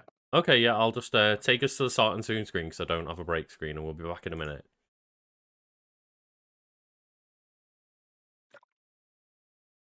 Ah, all back. Yeah. So All good. Lucas, to close off, there has been a development in an ongoing story that the folks at home are not gonna be clued in on, but I can, fill them in now. Okay. So we've got a few sponsors. We've been reaching out to a few sponsors recently, yes. Mm-hmm. Well, I But presume they've been reaching out to us. and they reached out to us, yes, and we've Yeah. been in communication with them, I should say. And one of Mm-hmm. them will be going live this Friday, if all goes well. There's another one that's still ongoing, which we can no doubt talk about next week if it goes well or poorly. Because I can already see Mm, that you're like fuming about that mm-hmm. one. Yep. I want to wait until we've Yep. got the proper clarification on that Exactly. Yeah. We to know of whether I wait can talk until about that it. story concludes, and then we can talk about that one. But the other one is, Lucas, do you remember that I got reached out to by somebody, because we mentioned earlier, for people on the Patreon? If it gets to 800, we're going to do a tabletop role playing session. Yes. So somebody reached out to me asking if us as a channel would like to do a tabletop role playing session. Which we've been transparent about in the past that like we Mm. would like to do it at some point, and that Brad would run it because Brad's got experience doing so. Yeah, would you like to go through that now? Because there's been a development that is just one of those things where do you look at it and you just go, like, Joe, what you did there, where you clenched your jaw because Mm-hmm. you had something to say. Yeah. That same thing happened to me. Because we spoke about this last night, so I'm Mhm. interested to know what the update is. Okay, so the clarification for the context, to say for people who want to. So, I've got an email here. Proposal for a fact themed role playing show. So, good evening, Mr. Smallwood / fact fiend team. I am writing today to see if you'll be interested in a role playing show on the Untitled side channel. I have a little over a decade of experience running and playing role playing games for a variety of people. The bulk of experience is running games for people with an unfamiliarity with the hobby. My style of running is easygoing. I describe it as having action movie rules. So if it works in the Expendables, it'll work here. It's like, you know what? I don't care. I don't care. I don't care. Get to the Mm-hmm. pitch. So here's a pro tip: if you want to picture something, get to the pitch. Yeah. Don't. It's just when you write a recipe online and people are like, stop fucking telling me your life story. Just tell me what the ingredients are. It's the same thing for a business email. 'Cause this is an email to the business account number, folks. Yes. So if you're going to send us like a pitch for a business idea or a sponsor, just get right to it. Of course. Yeah. And we can learn to know you as a person if the deal goes forward, like we do with John. Like Mm-hmm. John reached out to me, which is the wall man, very basic proposal, and then we went from there and we learned about him as a person as we the business relationship developed. Yeah. Yeah. And it's like, so my resources are quite DIY. It's like, again, I don't care. Get to the point. Stop So telling me how you figured out this Muay Thai recipe. Like yeah, what I Muay don't Thai, want to know. Muay Thai, Muay Thai Yeah, is a martial art. martial art. Yeah, I don't want to know how the foot the first time you tried like pho when you were out and like fucking Yeah. who gives a fuck, right? So I know you have previously stated that you don't think it would fit with the rest of your content, and you simply don't have the time to set aside the hours every week to play. But I believe I found a format that would alleviate the scheduling demands. I have another channel that I watch. Again, doesn't matter. But they say they have weekly episodes of around 30 minutes each. Each episode is 1/8 of the recorded play session. With this format, we could play one 4-hour session every 6 to 8 weeks and still have a regular release schedule. Give you plenty of time to see your community reaction. And they're saying, thank you for taking the time to read my proposal. And Lucas, what do you notice from that proposal there this person does not mention? Because there's a very key bit of information I want to highlight Well, that they've not mentioned. I'm gonna. There's many things I could pick apart about that Mhm. email. I'm gonna go for what I assume is what you're trying to pick out, which is they don't talk about that as like a business proposal because there's no talks about like rates or anything like that and what they expect to That's get out of the collaboration. that's the rub right there, and that's the development we can talk about. That Hmm. it took them until I asked them 3 times to explain to me how this works as a business proposal, because this was an email sent to the channel's business account. Hmm. Like it's not an email sent to me, it's not a direct message on Twitter or anything. This is an email specifically sent to the business account for business enquiries. Hmm. And what's the other stuff you want to say about it as well? Because you know where this goes. I have a rough idea where this goes. Yeah. Yeah. Like just oh, I had something that I really wanted to say a second ago, and because I've gone off track. You want me to keep going then with like, the Um. encounter, why you think? To provide Oh the no, that context was that you it. already That have? that was one thing I was going to point out is the fact Yes. that they say that they could record a 1 4 hour session that could potentially be 8 episodes, like Mhm. 8 weeks worth of content, and then go on to say that means you could react to community feedback, which means that you'd be going at the glacial pace of reacting to something up to 2 months late. Yep. And it's like, oh, this would be a really good way to do it because the way that was set up is like perfect for fan feedback and community reaction. It's like 2 months reaction time is not very great. Yeah, that's not like, It's the not internet is exactly very immediate. agile. Yeah. Well, we talked earlier about you have to plan content months in advance, but when you're reacting to something, you have to be very quick. Hmm. And we have here. So I just asked them simply like, Who are you and why should we work with you?" Because I was like, this is the business email address. Hmm. They don't explain why I should do this, and I don't like out the person's name or anything like that. But they say like role playing is one of my big passions. I got into the hobby while at university about 12 years ago and have been hooked ever since. I was a member of a society at university where I ran beginner friendly games. And here's where I realized, oh, I was even allowed back after leaving university to keep running games. Mm.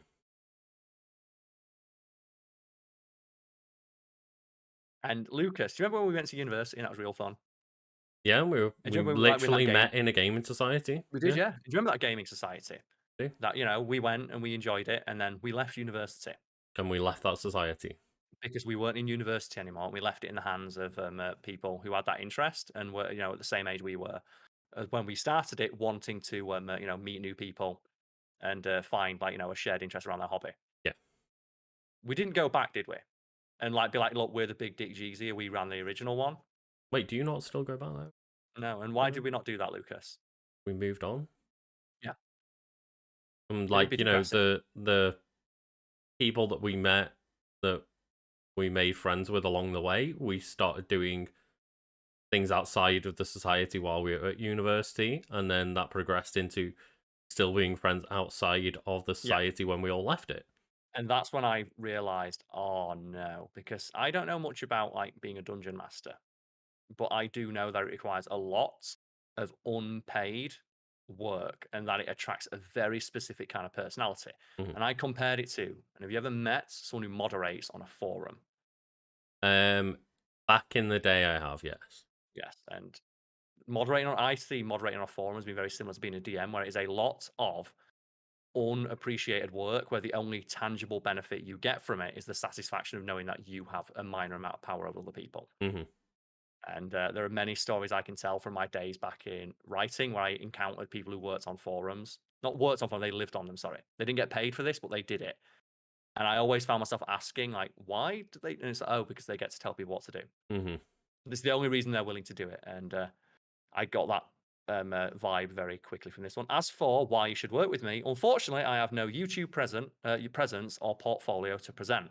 All of my games have been unrecorded, Which so they have again is like very bad. a bit of a red flag in terms of a business proposal. Is like, Yes, look, I would like to work with you. I have zero evidence of my work in the past. Just no take my word for portfolio. it, okay? Because Yeah, yeah, it wouldn't matter if they didn't have an online presence if they could prove via like a portfolio of work that they have a reason why they're this good that we should work with them. yeah, that's the thing. There, it's like if this was an artist, I'd be the same way with an artist. If an artist, whenever I get like pictures and stuff, Hmm. I've had in the past artists say, "I want to work with you." It's like, well, can you send along a link to a portfolio? How am I supposed to know whether working if I don't have all the information required to do so? Yeah. And this is the same thing. If like, you want to work with us, tell me, show me why we should work with you, because that's what they're asking here. They're asking to work with us. Hmm. And that's how I treated this interaction until it got to a point where I realized, oh no. Who says here that, however, you seem to appreciate people with a passion for their craft. And I personally believe I have that in spades. Um, uh, to break formalities for a moment, you seem like a sound guy and you and yourself have great energy. I feel I could vibe with and have great time with you guys, which fits better with the ethos of your channel being a conversation between friends. And immediately that should tell them everything they need to know. Because then That's a that's what got me. Yeah, conversation between friends is a conversation between friends and you're wanting to insert yourself into that dynamic.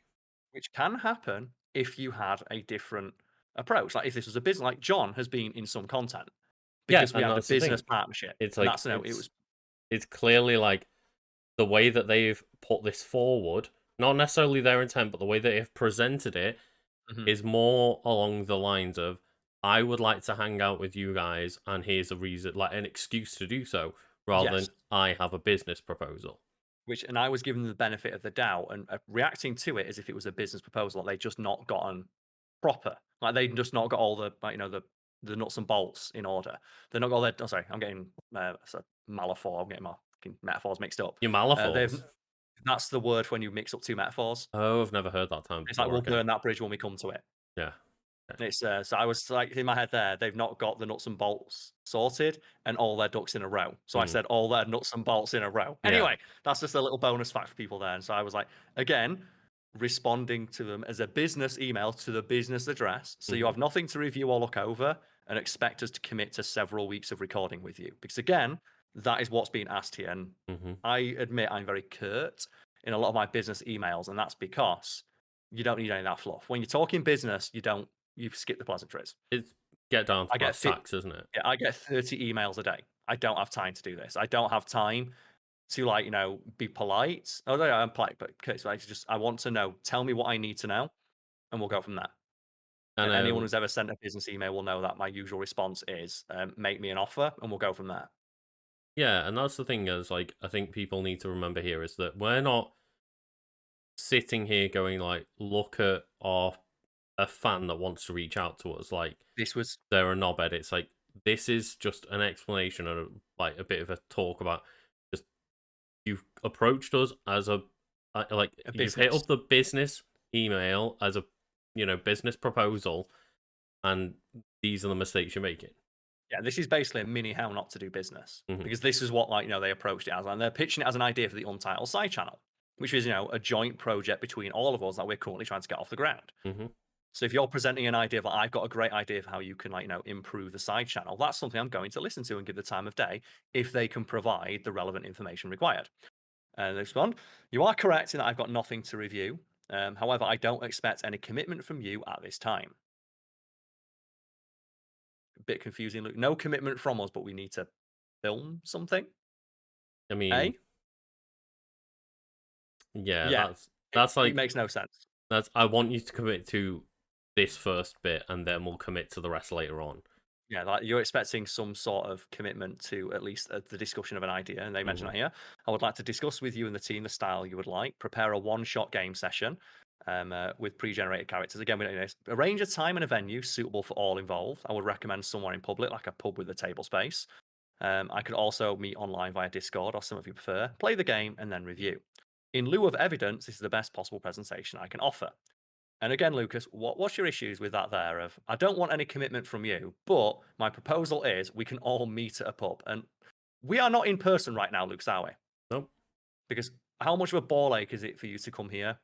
It takes me a few hours.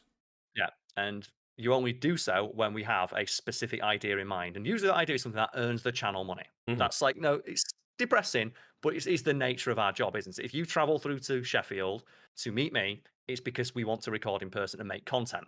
Well, yeah, it's a business at the end of the day. Yes, and the same is true of when Brad and Nisha travel through. We do so to make content that earns us money, and it's very difficult to liaise all of us. Obviously, it's very difficult to liaise between all of us and then get us all in the same location at the same time. That's just the nature of being in your 30s. It's Hmm. very difficult to get multiple friends in the same location at once. Yeah, Would you consider that to be a commitment of time as well as 100%. money because you've Yeah, got to pay to travel? 100%. And it's just the idea as well of like, oh well, I would like to meet in a neutral space where we can record, i.e., a pub with a table.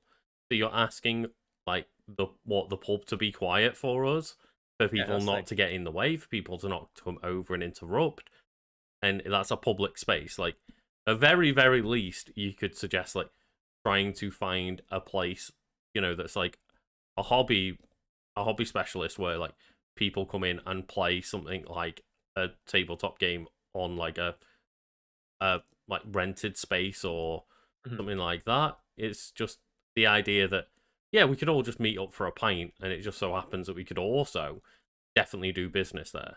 Yeah, and you know from past experience that I've had something like this happen to me before, where I had someone approach me with a business proposal and they did not take it seriously. Hmm. And then that blew up in my face. So I responded to this of, so you want us to travel to a random pub to play games with you for several hours and drag along all of our recording equipment? Which, again, to the point, maybe some would see that as blunt, but that's me responding because, I get 30 emails a day. Yeah. Like, you think this is a what conversation that's like 20 emails long? I have at least 3 or 4 of those ongoing at any given time, Hmm. as well as liaising with all of you guys and maintaining a personal life. I don't have time to respond to everything with, the level of due care that you'd expect, because I'm talking to, like, 30 people at once. Yeah. And then say, "Not a random pub, a pub you know. Doesn't even need to be a pub. I just suggested the pub as they're a public place and I'm a stranger." And they almost keep getting there. I'm a stranger, and I thought it would be presumptuous to ask to come to your office. I'll be more than willing to meet wherever it's most convenient for you. And that's the thing. They're putting the onus on us to plan this out when it's their idea. Hmm. And again, that's just bad business. If you have an idea and you're thinking, it's like, it's not even an idea at this point, it's the idea of an idea. So here's something we think we can do. All you need to do is figure out how to liaise your entire team, get them all in the same location at the same time, a neutral location that you find that's suitable for you. And I know that some people, again, might be sitting here going, well, this is clearly just one guy that thought of a simple idea of like, I would like to do this with creators that I like. Mhm. But at the end of the Which day, we appreciate, but this is a yeah, at business. the end of the day, yeah, it is a business. Our time matters to us, and we can't just be randomly, as you say, like essentially planning this out for them Yeah, that's the thing. You because tell me what, like, it should be like if you exactly. want to reach out to us all and be taken seriously, you need to come with an actual proposal and not just, well, I guess we can all meet up a pub and figure this all out. Yeah, you let me know where I should meet you. It's like, no, you're the one arranging this. Hmm. If this is your idea, you should have all the logistics figured out. And if you don't, and they're brought up, you should go back, think about them, and then reach out when you have those. Because I've had that again. There's a sponsor I'm working with right now. I don't want to say the name because Hmm. the deal's not finalized, but we've worked with them before, and they're telling me like, oh, in a couple of months, I want to reach out to you again. I just told them very bluntly, it's like, well, reach out then. I've got a lot going on. I won't remember this. Just Hmm. make a note in your diary to reach out. It's like that's great. We can discuss when it's relevant. Yeah, I've starred your email, so I'll know that it's important. When you reach out and you've got more details, let me know. Hmm. I'm registering my interest now, but there's no value to be gained from a further discussion. Hmm. So, and I just responded again, quite bluntly, like, "What exactly do you want from this? As it's really unclear why you've sent this message." Because again, that's my trying to be polite. Like, why have you sent this if you've not got all the information At this that point, we it need? seems pretty obvious what they want. They want to hang out with us. Yeah, Like that's to me what this screams is just like I would like to meet up with people that I think I would be friends with based off the videos that I watch of them online. oh, Lucas, you're getting close there. So it's like, I'm sorry, I've not been clear. I would like to see if you're interested in having a role playing show on the Untitled side channel with myself as the game master. If you're interested, I'd like to run an unrecorded one shot with you at a venue of your choice. And then I like respond again, but why you specifically? What makes you an authority on this? And this is me just like, trying to be my businessman. Hmm. Try to be a businessman. Like, okay, you've said the idea, but why you? Like Why do we need sell to work with you? yourself to us. Yes, exactly. Hmm. Sell it. Sell the idea. Because I think it's a good idea and it's something we're going to do. Hmm. But it's going to take Brad weeks of preparation to arrange. Yeah, and it's just like you need to again take yourself seriously if we're going to take you seriously, and you need to let's say just you need to be selling your proposal to us. Yes. We shouldn't be the ones being like, oh, well, that's great. Like we're going to bend over backwards to make sure that this happens. Exactly. Is that if it's an idea you want to realize, you've got to put the fucking effort in. Hmm. That's what business is. And it's like the same thing, like, you've worked on your own ideas for the channel, haven't you? Like, Hmm. stuff like this podcast. Yeah. You have ideas for this podcast that, like, you come to me, you give me the idea, and I say that if that's great, you make it work and let me know when you got the details. Hmm. That's just how, it's probably not how all business works, but that's how business works with us. It's like Brad and Nisha done the same thing, haven't they? Hmm. Of like when you come up with proposals for how to change the content in a way you think could work better, you tell me the idea and then you show me the results and I say yes or no.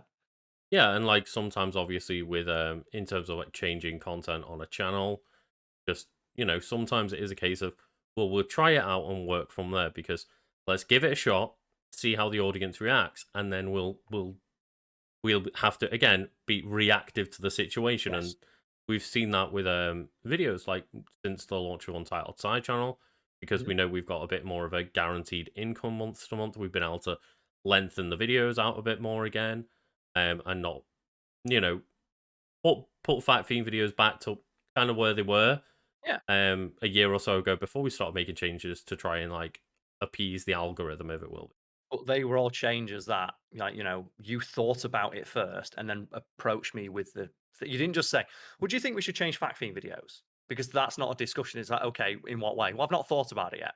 It's like, look, You came to me when you had a pitch for how to change it. they've they've clearly made a push towards 10-minute videos. What if we try and make a push ourselves towards 10-minute videos? Hopefully it'll like make sure that YouTube's recommending our content more and it'll get more of a click through and stuff like that. And then Yep. because, we gave it a chance and then obviously we've changed things and done like the side channel and stuff and we've Mhm. again reacted and changed.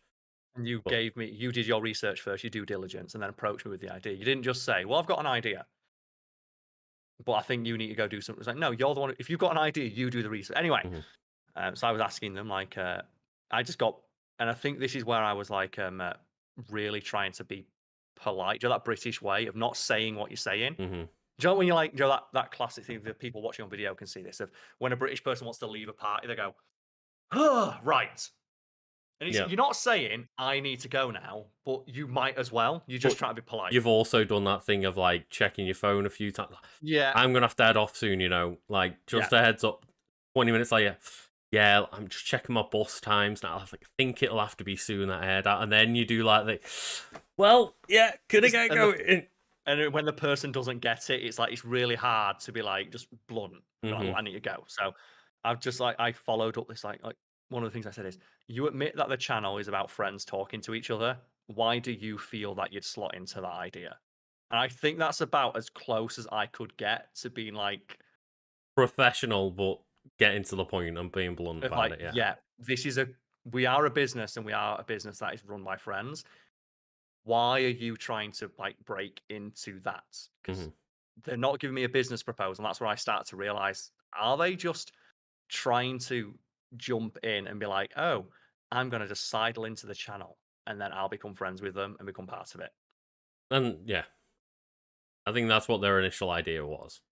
And Yeah, now but they maybe didn't. that they're starting to like realize that it's not going to be that easy. Maybe that And X and Y is coming up. the fact that they wouldn't admit it was starting to annoy me. Hmm. And we have, because I was still again approaching like a business idea because this is something that we are going to do. So if I thought, "Mate, have you got some insight? Do you know someone who does this? Do you have some sort of following, some presence?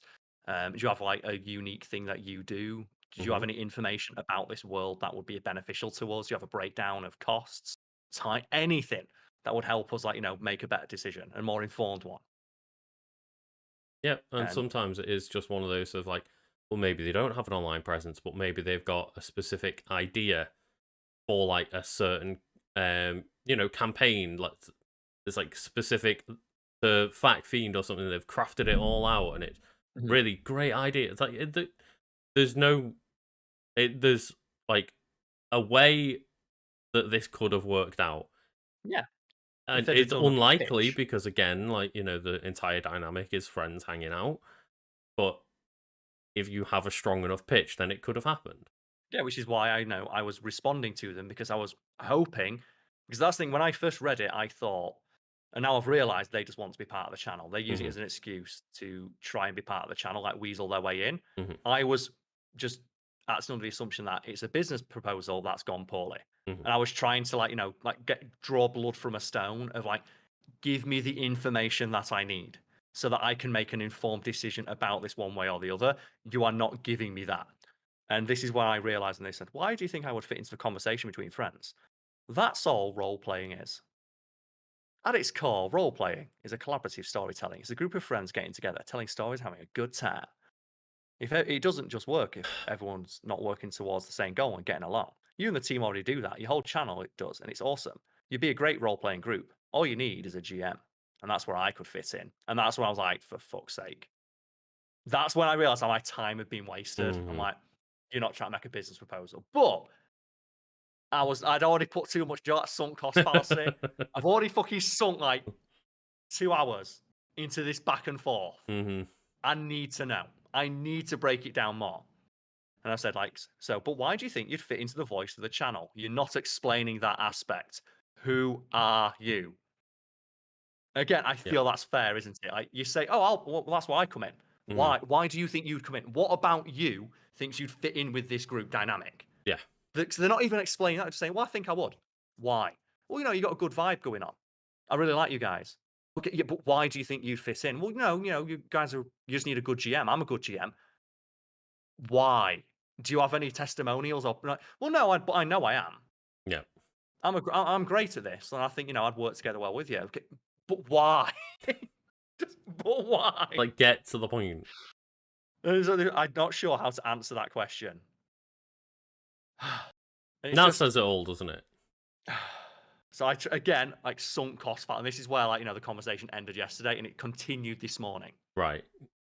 So I was like, okay, all you've said is you'd be a good fit for the channel, gone on and on about being a GM, without telling me why you, a total stranger, would fit into the already established group dynamic of Fact Feed. The examples you've given are of times where you ran a group for strangers and situations where everyone was a stranger to pretty much everybody else. That isn't the case here. We all know each other and have done so for a decade. We don't know you, but you think you know us from watching our content. And again, this is me being polite of like, you don't know us. Mhm. So you tell me why you think you would fit into this group dynamic. What insight do you have onto our group dynamic that makes you think your particular GM style would work within our dynamic? Mhm. Because they've not said anything, like not No. even like a link to a Twitter profile or something like that, Just trust me, I can role play. which you can't do if you're asking someone to work with you. Mhm. It's like, what experience do you have with that, and how is that something you would address? You also haven't talked about compensation, which you'd know if you watch that content. I insist upon for everyone that works the channel in some. And again, that's like part of the business thing. Tell me Mhm. what you'd want in terms of compensation. Any thoughts about how they respond to that? I mean, I'm baffled that they've come this far without even explaining that they want whether they want money or not. I mean, Yep. obviously, like as you say, you insist upon paying people to work for the channel, but the fact that they've not even mentioned to you, oh well, the plan is that you would pay me like X amount per session. We'll figure. But I anticipate that it would make this much money. Mm-hmm. Yep. 'Cause that's the thing. That's why I was like, oh, this person clearly wants like, well, no, we'd be friends. Why would you pay me for friends? Because you're working for the channel. You're doing Yeah. work. And even As for like how us four as friends, to clarify, like even if we are doing work for the channel as four friends, we all get paid for our time. I pay you, yeah. When you Yeah. come over for like the Shill Fest, you get paid. Yeah.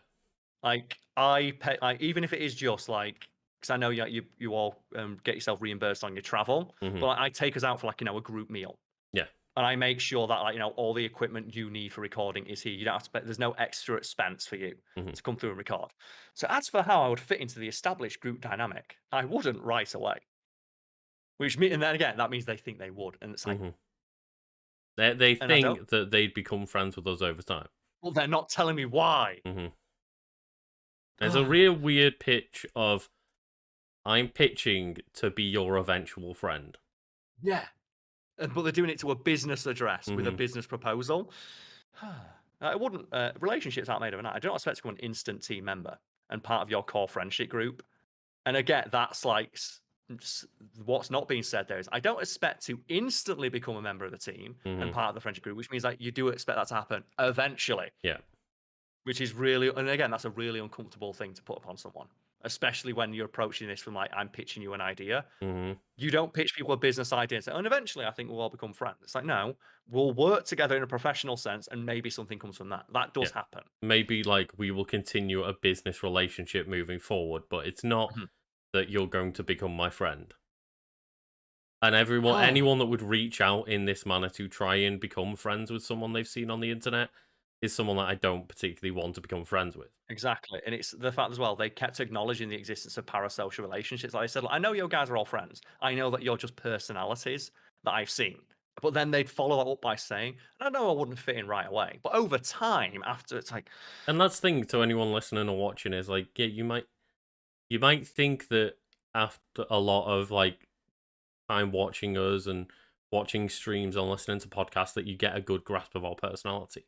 At the end of the day, there is always some aspect that you're missing out on. Like people don't watch me like, sitting there and being like a garbage person on the sofa playing Destiny for 8 hours in silence. yeah, Like people don't see certain aspects of our lives, and that's obviously hyperbolic, but just yeah, even moments like this where it is us having a conversation is a conversation which we're both keenly aware other people are listening and viewing upon. yeah.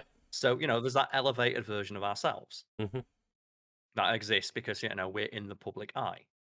It's an exaggerated version of my own personality, I think, but it's Yeah, still an we're just, exaggerated version. this is the conversation that we'd have, but if it was off camera, we'd be using racial slurs all the time.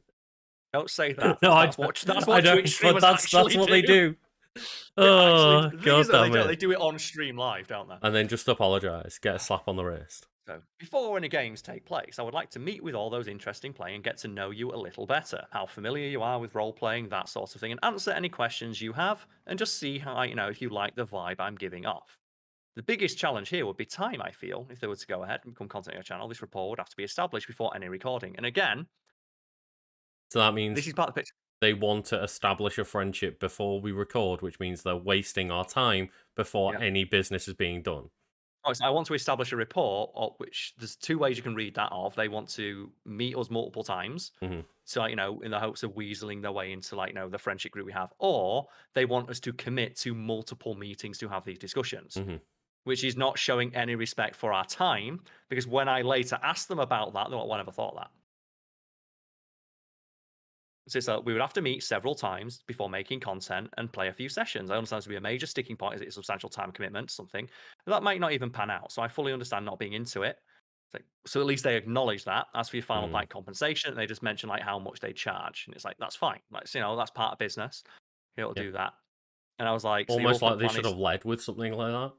yeah, I charge this much for my time if you're interested. This is like I charge this much for my time. Here's what the best way this could have gone. Hi, I run. I know you've mentioned that you want to do role playing sessions on the channel. I run that. Here is some links to my portfolio, testimonials, whatever, a YouTube channel where I do it. Hmm. Here are my rates. Here are what I think I could do for you and the service I could provide. Please contact me back if you're interested. Hmm. And it's the fact that it's taken you what sounds You like at ask. least a dozen emails asking them, you've finally got parts of that information and parts of their plan, which sounds like they're making up on the spot. Yeah, and it says here. So I asked, like, so your ultimate plan is to join the channel, like only as a guest. And no more, which doesn't sound accurate to what they've said. Hmm. Like you sound like you want to be more than a guest because you're talking about, well, I wouldn't be an instant part of the channel, Hmm. but eventually, and it's like, and I've just put like so, and then this is when I just got like, I put my business hat on and went, I'm fucking done. So Hmm. the show, you have no proper pitch and have only made vague allusions to the potential content of anything we'd work on. If you're treating this like a business proposition, I need information about the ROI, return on investment, for those that are not in the know. So far, everything you've proposed will likely cost the channel hundreds of pounds in travel expenses and lost time before we film a single second of footage. And you've not explained how it would be beneficial to us to do this, besides you saying it'd be something you would like to do, and that it would be, in quotation marks, fun. Are you known in this community? Would you bring in new viewers? Do you have a unique insight into this type of content that will allow us to do something different and stand out? Basically, what are you bringing to this deal that will provide a tangible benefit to the channel to justify the investment of time, equipment, and cost? Thank you. And I think that there I'm being really fucking reasonable after like having to draw the blood from this stone. I think so, yeah. And just, it's baffling to me that you're having to ask those things when they should be coming to you with that information in the first place. But You should have it in they hand. have this, so it's an idea that we've had on the channel that many people have suggested to us. So it's not like they're the person who's thought of this, Mhm. not a new idea. It's And inspired as by well, a comment we made about yeah, it, meaning we are aware of it.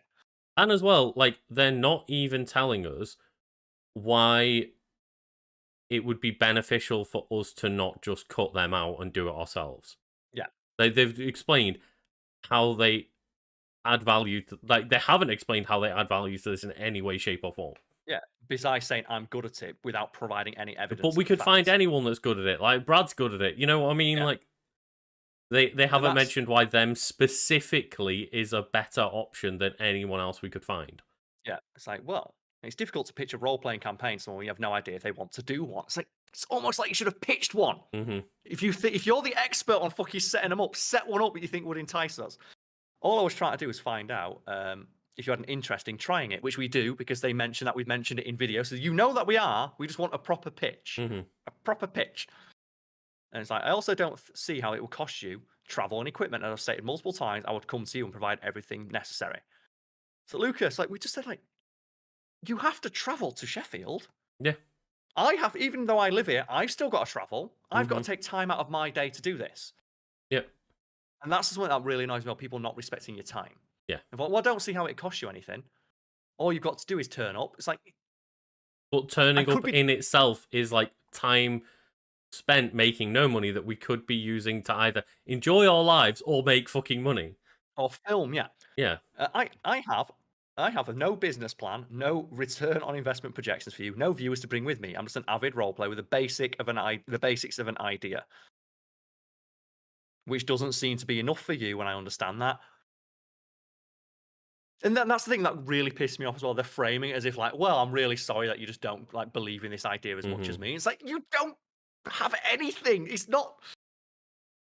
It's like saying something. Joe, you should make a video about this topic. Oh, do you know anything interesting about it? No, I just like to see you talk about it. So you're not going to put any. And then if we did that thing, like I suggested that, Mhm.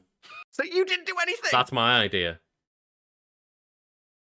And it's just yeah, again, like when you're collaborating with someone, which essentially this would be like a Yeah. business collaboration.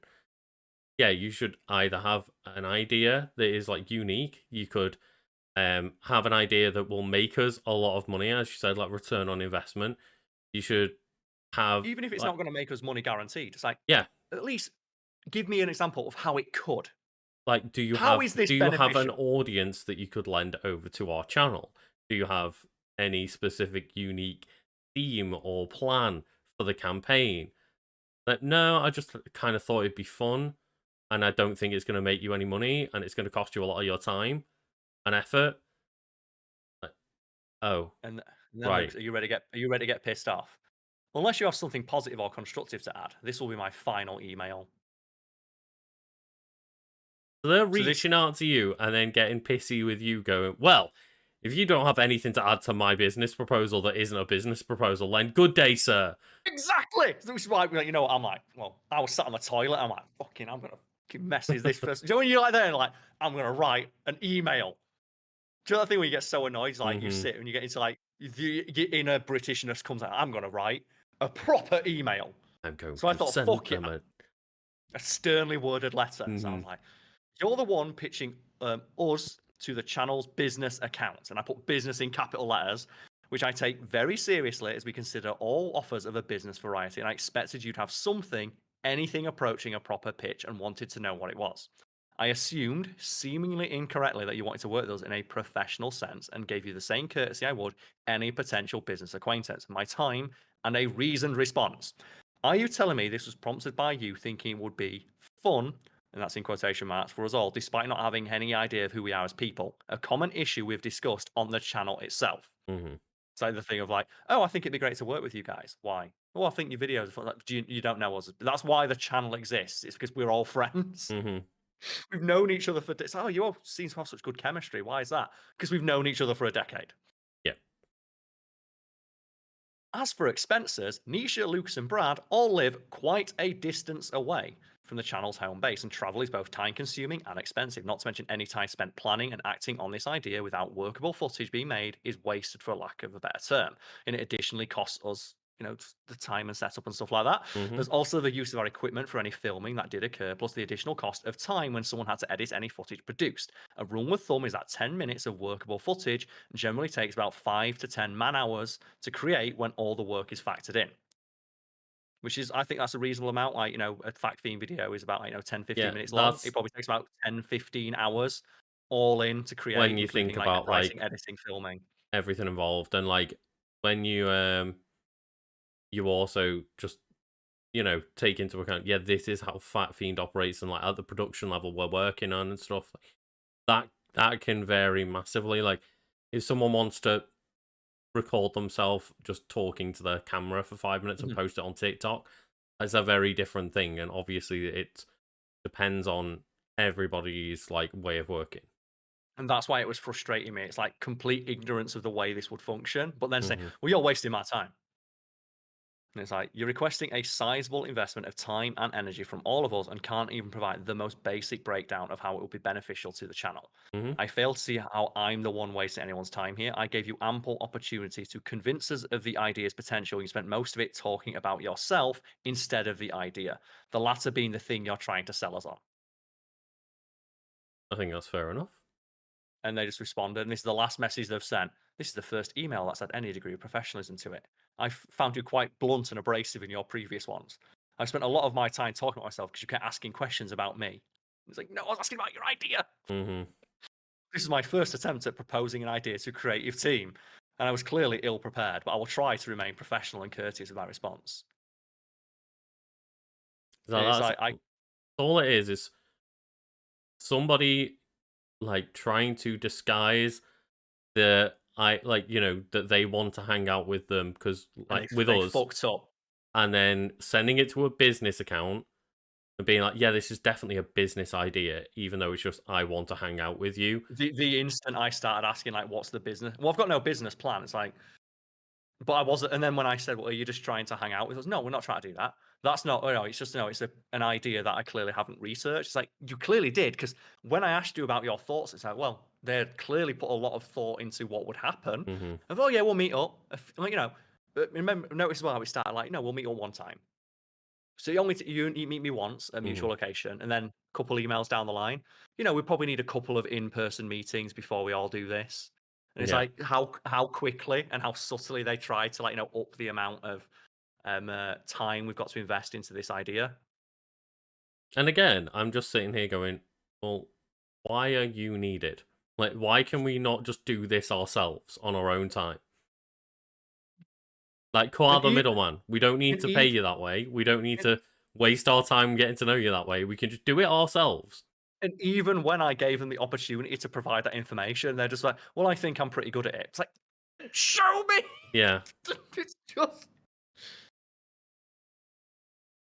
that, and I wanted to share that because that was like my morning this morning when I woke up and I was like checking, so I got all the contracts and stuff we got to sign later, and I looked at him and went, "Fuck, you bet no, get my I mean, coffee."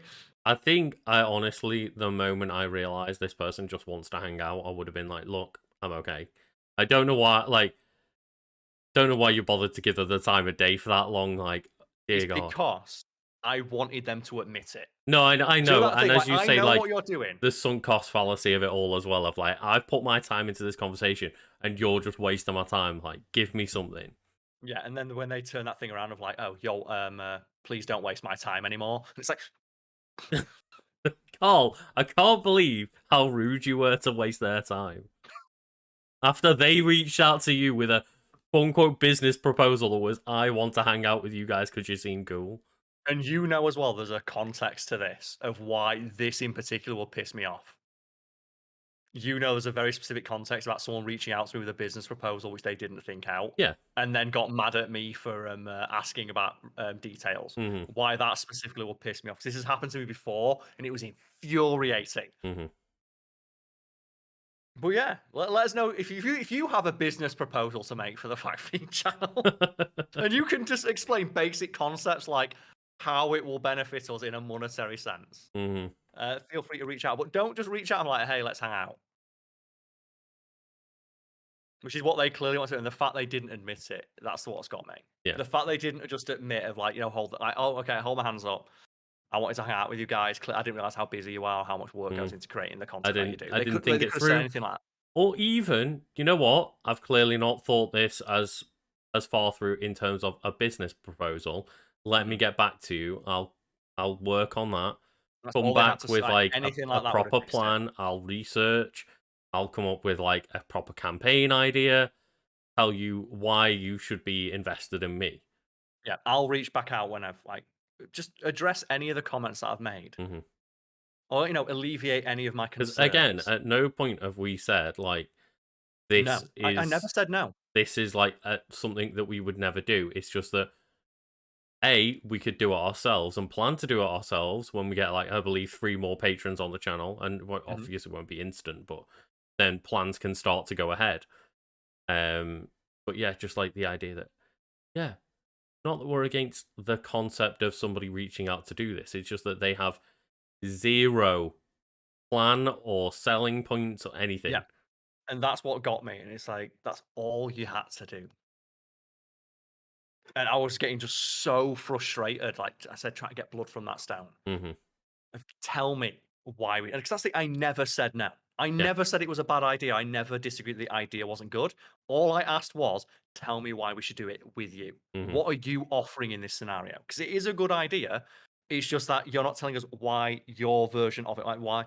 It's like the thing, like when YouTube, those like those big like network companies that reach out to YouTubers of like, oh yeah, you should like work with us. Why? Well, we'll give you more views. So, they do, and that's like, Mhm. a pitch to do that. Like, you wouldn't sign with them. We never sign with one because we know, like, the seedy stuff, but that is a And very we've seen enticing over the pitch. years how much, like, creators have come out and been like, "Yeah, this completely ruined me after a couple of years because they completely took advantage of my situation and stuff." Yeah. But they still had an enticing pitch. Mhm. Same thing with, like, the sponsors that we're working with, like, they had an enticing pitch of, like, "We will give you this amount of money to do this." Mhm. That is an enticing pitch, and, then you work out the business deals. That is an enticing pitch on the surface, but the fact there's no meat, There's there's no a depth. bone with there's nothing there. Mhm. Like, there's no meat on them bones, and the fact that had to There's spend no 20 actual emails, like there's no substance. idea behind the idea. Yeah. It's like going to someone of like, "I've got a vague business proposal, we should do it."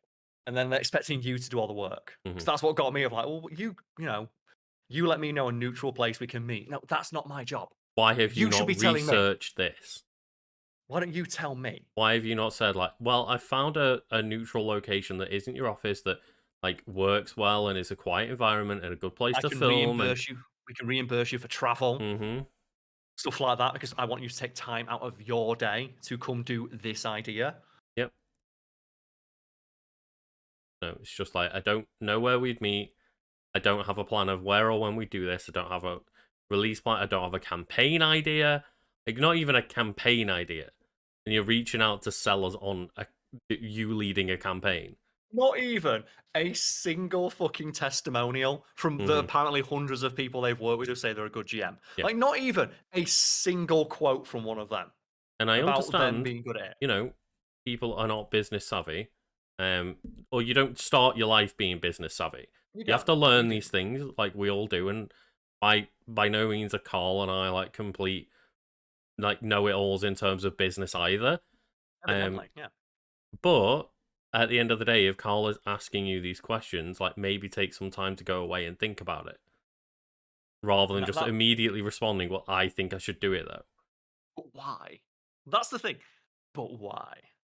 And just that's all the message I want to leave everyone with. Like, whenever you think you have a good idea, just ask yourself, but why? Hmm. How will this benefit people besides myself? Yep. How much work are other people going to have to put into my idea? At which point, is it really my idea anymore? Hmm.